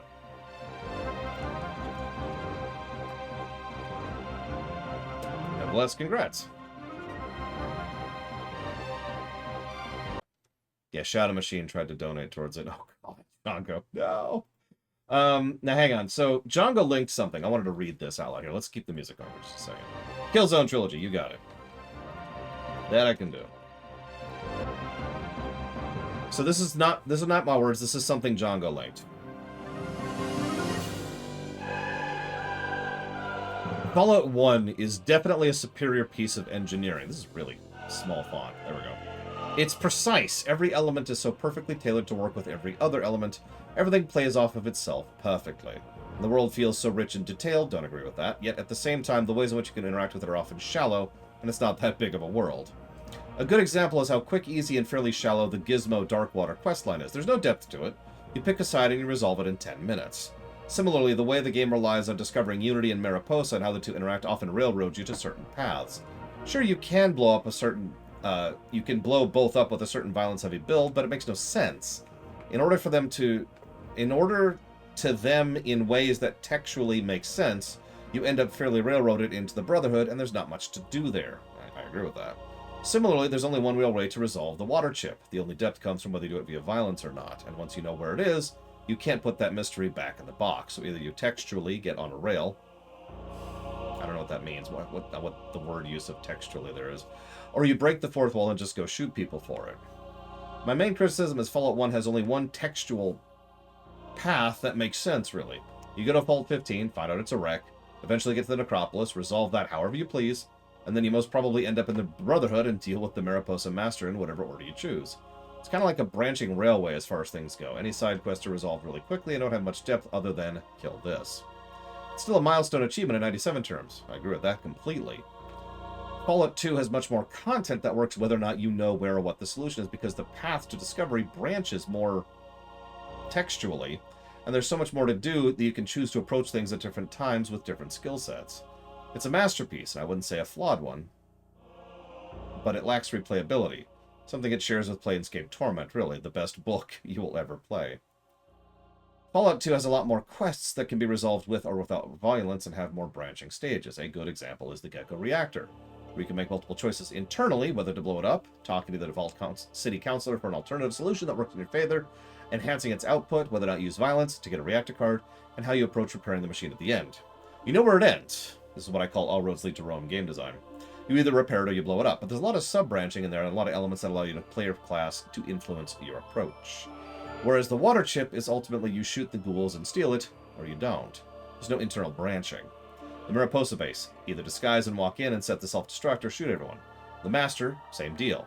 See what I'm getting at? It's a masterfully crafted game, but every decision is only one level deep and reliant on discovering solutions, more than the agency of choosing one which suits your character. I agree with almost everything that's said. Again, Fallout 1 is landmark, but ultimately kind of doesn't really hold up. Oh yeah, speaking of which, sorry. Gap between gameplay and story. Looks like that's 35? 35 points in between gameplay and story, so nobody came even close But Time Lost came closest with 30. So Time Lost, we will put that victory thing, Time Lost, towards Horizon Forbidden West. Done. Sorry, I completely forgot we were even doing that. Now let's delete this row, because we aren't doing this again. Boop. Yeah, good guess, actually. Alright. Anybody who doesn't want to see a speedrun of this game, you're more than welcome to peace out. But I just thought this would be kind of fun to watch with y'all, especially since it will come with descriptors. Explanations for how certain things work and why. You'll have to give me one moment in order to make sure to grab this properly. We're going to go ahead and pull this over here. This is from the amazing Tomato Angus, who's a great Fallout speedrunner, does a lot of cool stuff. And I'm sorry this is taking so long, because I've got a kind of a weird setup right now. That's why it's being so weird. There we go. And go. That's time. So Fallout 1. Good luck, Tomato. Thank you. Oh, there's a missing rat there. Tell me how the audio is.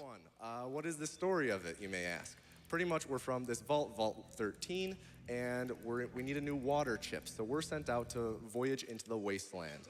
And right away we go into the wasteland, and this is pretty much the big RNG section of the run, whether or not we get encounters. So fingers crossed we don't. Maybe we want some, so we have more time to explain some things. But the main glitch that we use in Fallout 1 is called the combat glitch. And pretty much the A button is the enter combat button. So whenever I need to enter combat, I mash A, and for some reason, there was an oversight in development where I always get to take my turn in combat, because it is a turn-based RPG.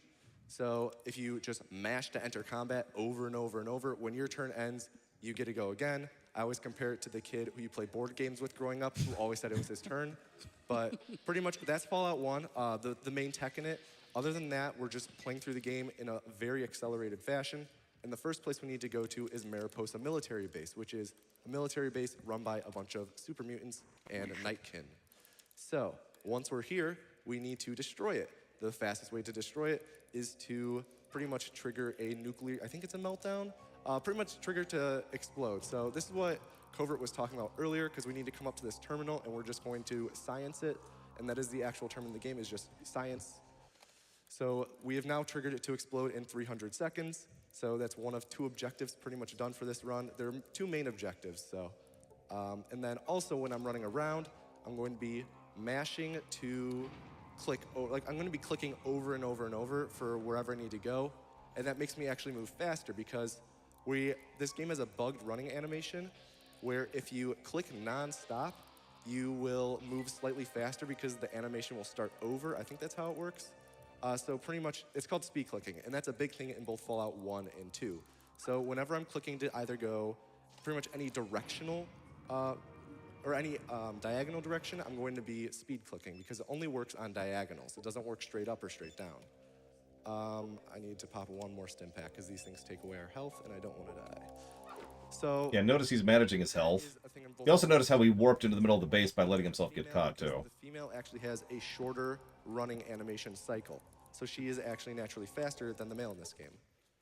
And now that we've exited, that Nightkin talked to us and said, hey, why were you here? And we said, no, don't worry about it. And we walk away. And boom. It explodes. Next. And now we go to the second area in the game, which is, I believe it's called the chapel? No, cathedral. We go to the cathedral. And same exact thing there. There's a nuclear warhead inside of there, and we pretty much just need to blow it up. So yeah, this is another wasteland segment, and we will have probably another 20 seconds before we get there. So if we have time for a donation. All right, we have a $500 donation from Vault Dweller 84 that says nothing a machete can't fix. Very nice. How about one more? We also got a $50 donation from Project Zero that says, is there anything better than coming home from a long day of work, cracking open an ice-cold Nuka-Cola, catching the Fallout speedrun, and donating to fight cancer? I don't think so. There definitely is not. And with that, oh, another encounter. Okay, that's fine. He's getting really bad encounter luck here. Once we get closer to the cathedral, I'm pretty sure we get more and more encounters, because different terrains have different encounter rates. And now we're at the cathedral. So here, right when we get up here, we actually need to level up. because we're going to be doing a lot of lockpicking and a lot of speeching and a lot of sciencing. So we need to get our speech around 130-ish, I'd say. Yeah, that's speech 148. Science we need to get up really high. Science 147. Otherwise, I'm sure we'll fail. And lockpick 121. Always do. And when we're in this area, we're actually going to be doing a lot of combat glitching because there's a lot of enemies in this area. Not able to pick the lock. There's a lot of enemies in this area, and we just have to constantly enter combat to make sure they don't attack us. Like there's a dude right in this corner, so I enter combat again, there's another dude in this corner, enter combat again, there's another dude in this corner, open this door, however, and we'll talk with this guy, and there's Morpheus. He will bring us to his master, who just teleports us. God dang it. We're going to make a complete beeline towards the nuclear warhead, and we're going to science. You know, I actually appreciate this more than I did a week ago. And this guy's actually because I have more context for a lot of this. Zero. He won't talk to us, so that works. Oh yeah, to my knowledge, that bug actually still exists in the game, the zero glitch. Like came to be. I think we theorized it to be like a dev tool, but it was left in the game. It was technically taken out of 2 eventually, but we changed one of the files so it's back in 2 because we use it once to talk to the president. We'll get there when we get there. Pretty much right now we're about to ride an elevator to get up to a warhead. Unable to pick the lock. That'll be a common theme in this game. Maybe if you science the door first. No. But we are about to science another thing after we pick another door. So over here is this is the trigger for the nuclear warhead. And as soon as we go to arm it, first I'm going to enter combat to get by these 2 Nightkin. As soon as I go to arm it, these 2 dudes will attack me, so I have to try and time it precisely so that I enter combat as soon as I finish arming it. So let's see if it takes me less than 5 tries. I got it first try. All right. Wow, nice. All right, that was... Whew. I'm impressed with myself. That never happens. All right, so now we just have to combat glitch past all these dudes who are... By the way, I highly recommend you watch Tomato Angus. He's a great speedrunner. Once we're out of there... This speedrun that I'm linking is actually the Fallout Anthology run. It's Fallout 1, 2, 3, New Vegas, and 4 in one speedrun. It's great. He's gonna talk to us again, and he's going to say, hey, what are you doing down here? You shouldn't be down here. And say, oh, don't worry about it. And then we walk out again, and then it's about to explode. And that's Fallout 1. And then we make it back to Vault 1, or Vault 13, and the Overseer's like, hey, you did a lot of good work, but you're not allowed back in because you're contaminated. And that's the end of Fallout 1. Woo! That was about 6 minutes. So now Fallout 2. So, now Fallout 2. What's a water chip, Ickett? This game has more RNG than I've experienced in traffic in real life. It is incredible. So... one thing also when I'm running around in these games, whenever I access a door, like here, I quick save as soon as I open them, and that skips the door animation. So right when I load up the game, I get that set up by just making a quick save real quick, just so you're aware. Every time a door opens, it's because it's going very fast. So let me rename our person. Chocolate, yeah, I spelled that. See, what do we got? All right, and this is the... Hold on, one sec. Sorry, give me a second. So he's 5 perception, 6 endurance, 10 charisma, 6 int, 10 agility, 1 luck. And then we've got... God, that's so hard to read. That looks like steel, traps, and speech tagged. Chocolate, yeah, I spelled that correctly. All right. And this is the start of Fallout 2. Now, the story of Fallout 2 is we are actually the descendant of the hero from Fallout 1, and we are living in the town of Arroyo. And we need to go and figure this, pretty much the equivalent of what we were looking for in the first game, which is the GEC. And more or less, we will get it, but we have to do a bunch of other things like toppling a government along the way. So... Listen, speedrunners are not known for knowing the lore, Django. Yeah, exactly. There we go. Okay, there we go. Depends on the game for me, Rain 36. Okay, maybe I didn't. Like, I technically run Super Metroid glitched, but very minorly. You definitely picked the lock on the door. Here we go. There we go. All right. That was first boss of this game. And same thing. So Fallout 2, the combat glitch actually doesn't work. Except for very rarely, you might be able to mash just fast enough for it to work, but it's not free like it is in Fallout 1. So you actually have to deal with enemy... you either have to be clever with how you run around enemies, or you just have to trick them by wearing the same clothes as them, and they'll think you have really good fashion, and they'll let you buy. But in this area, this is the Temple of Trials, and this is pretty much where our village Arroyo is like, all right, you're old enough now. You know, in hindsight, this is the worst dungeon in the game. Instead of fighting this dude whose name is Cameron, we just talk with him, and he's like, oh, thanks. Considering it was made in 3 days, that makes sense. And this finishes the Temple of Trials, and now we are out in the waste, and we are going to make a beeline towards San Francisco. Like, I was really worried the dungeon design was just going to be all that. And it's like, oh, thank God. Part of the main quest. Anyway, Especially when we saw that we're stupid about to rat enter the cave. world map, and the first thing you're going to notice is that we move a lot faster than Fallout 1, and we got an encounter right away, which is great. Let's just wing it.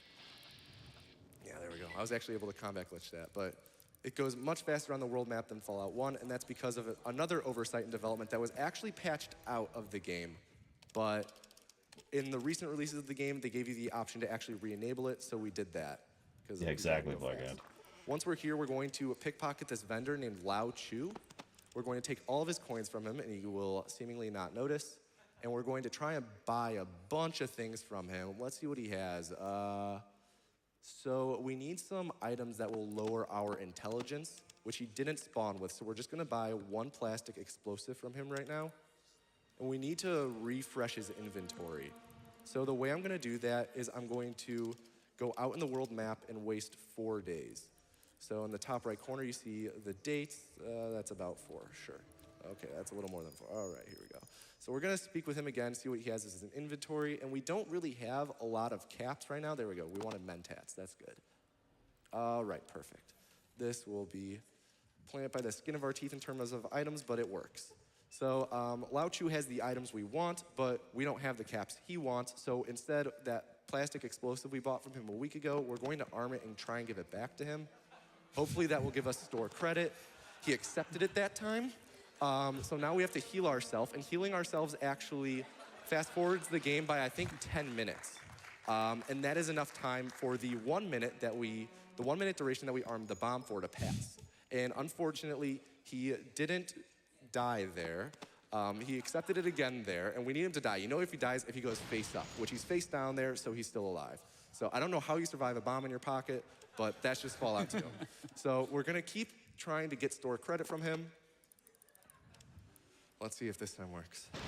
There we go, Lao Chu. Now, it's not over yet though, because he might, okay, perfect. Okay, now it's over. There we go. Because we need him to spawn with power armor.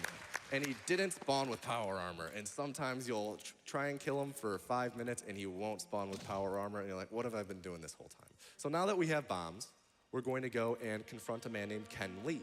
And Ken Lee is a part of the She... I'm really curious how they skip all the steps we went through earlier today. ...of the Habologists, who are kind of a cult in this game. And pretty much we need to get on the good side of the Habologists because they have access to a ship called the PMV Valdez, and that will take us to the end location in the game. So in order to do that, we're going to try and get store credit from Ken Lee with 2 bombs.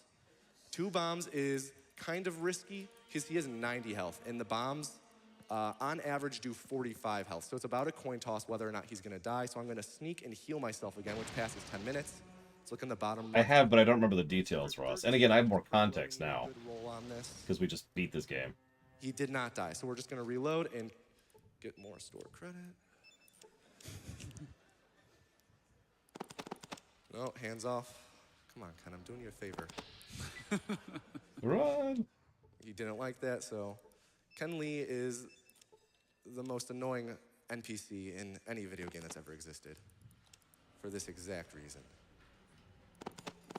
Okay. But yeah, like, I've seen this run many times, but I know Fallout 3 and New Vegas better, so I can appreciate the tricks and the routing they do there better. Here, I didn't really understand a lot of the context until today. That works.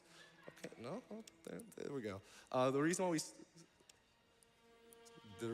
we sneak, there we go. We sneak because normally all of his friends nearby will freak out and be like, yo, who's attacking Ken? But if you sneak, they won't notice until the second explosion, because if you crouch, explosions aren't as loud. Common sense. Come on, guys. This is known. So right when I finish that, I'm going to make a quick save, and then I'm going to load a save I made earlier, exit to the world map, quit to the main menu, load the quick save, and now we're at the world map as the quick save character. That's called a save warp. And it's pretty much a way to get to the world map quickly. And here is the Hubologist. And like, you know, they're Hubologists, they're a cult. So we have to dumb ourselves up to be able to converse with them. And it brings our intelligence down to, I believe, 1 right now? Oh, 3. 3 is poor, so that's, yeah. You need poor intelligence to talk with the, with the guys in the cult. And actually, if your intelligence is too high, this is the leader of the cult. His name is Oz9. There's a whole bunch of side quests in this game with these guys. And it's like kind of Wizard of Oz themed, but their names are spelled A-H-S, but he's Oz9. And we're going to tell him that we killed Ken Lee, who kind of serves, he's a representative for the Shi Empire. Or for the, yeah, he's a representative for the Shi Empire. And yeah, I walked through that wall too. It's not there.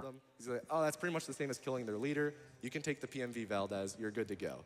But if your intelligence is too high, this guy's like, what's your game? And then he won't help you. So yeah, you have to be dumb to talk to these guys. And once we exit, again, going to make or do a save warp. Chosen. And while I'm here, yeah, that's nightmare fuel for sure.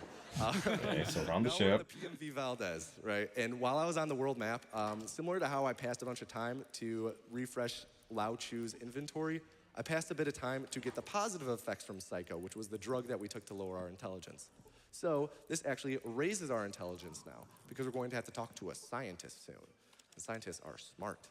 So with this, we will go to an oil rig. Wait, but how? How did they skip everything?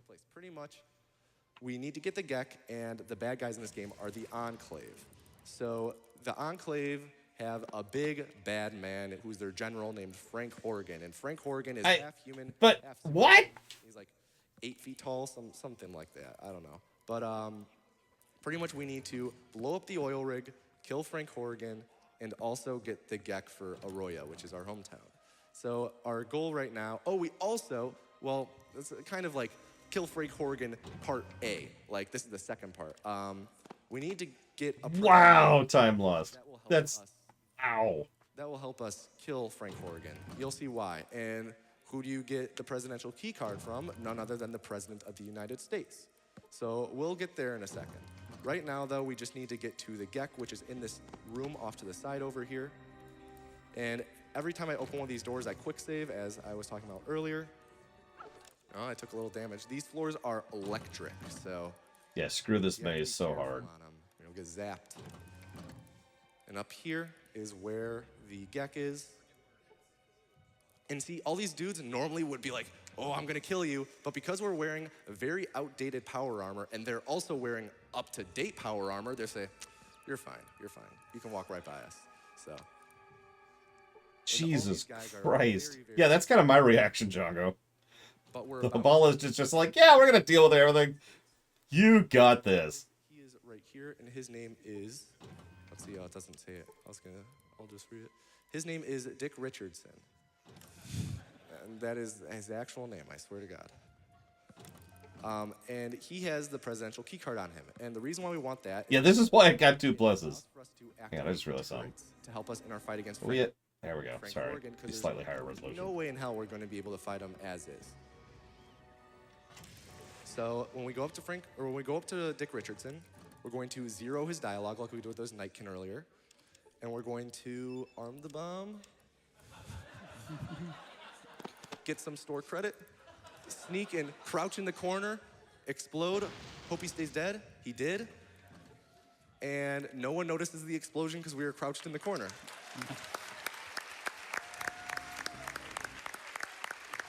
So, we have the Gek. We have the presidential key card, which helps us kill Frank Horrigan. And the last thing we need to do is destroy the oil rig, which is what this dude, Tom Murray, will do. He is a balding man in a lab coat. So we're just going to strong arm him, and he will say, okay, I'll blow up my place of employment. So now we're on an 8-minute timer, or 10-minute timer, which is way more than enough time. And at the end of those 10 minutes, the oil rig will blow up. So now we have to go and confront Frank Horrigan, which will take a minute to run all the way back to him. So if you have time for a donation.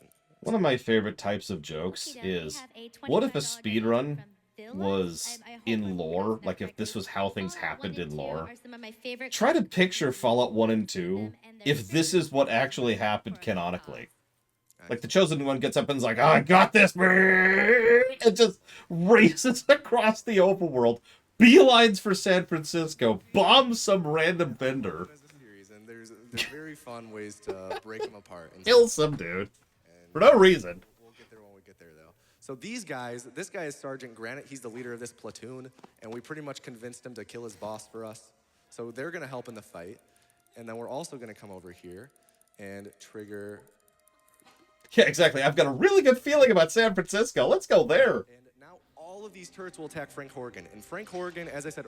Oh, you can see the fight a little bit better because the zoomed out resolution. And that's a lot. As you can see, Frank Horrigan was hit for 10 hit points. Yep, stuck a bomb in the president's back pocket, and he's just like, huh? We come back inside of, like, I think it's 8 days in lore, and that's because of waiting for the vendor to reset. Anyways, we have time for a couple donations. All right, we have a $25 donation from Creep Alt Delete. That says, some guy races up full speed. You should help me kill your boss. Okay, okay. Here is Fault 29 and my main goal, Harold. Awesome. He's having worse rolls than I had. Let's see if Granite Squad actually survives. Bloody Panda that says, what's a Wastelander's favorite rock group? Fallout Boy. Oh, no. Yeah, it's one of those. I can't groan any harder. How about 2 more? We have a $25 He's getting terrible damage rolls. silly person that says, 7, donate 3. for Fallout and Edo Bean. Oh, thank you. Appreciate it. And then we have a $100 donation from Cannon Swift that says, Fallout Also, is shoutouts really to one Edo of the Bean. You best should listen to her RPGs. Kirby song. She actually My sings in heart it. to beat the fastest, even before I knew that was Just look such up a Edo thing. Bean Kirby on So YouTube. excited to see it being ran at AGDQ. Donations. Or Edo Bean Kirby song, or Edo Bean Kirby song 02, something like that. Awesome. Well, we did just recently hit Frank Horrigan for 212 damage, which isn't bad. But then he was hit for no damage, so kind of divided by 2, and it was an okay hit. But he should be getting down to the point where he'll die. Once he dies, then we're able to exit the oil rig, ending cinematics plays. End of Fallout 2. We'll get there soon, though. But Frank Horrigan, when he dies, normally when he dies, even if, like, you kill him in a very mundane way, he'll, like, split in 2 and be like, all over the place. But if you play with a violence set to low, he just takes a knee like that, and it saves 20 seconds. And that was found by accident. Wow. And that's the end of Fallout 2. And time. All right. And that's Fallout 2. And 1. I'm sorry. I hate to reiterate this for like the 3rd time. I cannot freaking believe that being dumb skips like hours of side quests. Just, yeah. And as he said, if you're too smart, you literally can't do it. You just walk up and he's like, hang on. No, you have to be stupid for that. That's great. I love that. Ladies and gentlemen, I do hope you enjoyed. I'm going to chill for a little bit and just kind of recover. Tomorrow we're playing Myst. See you around.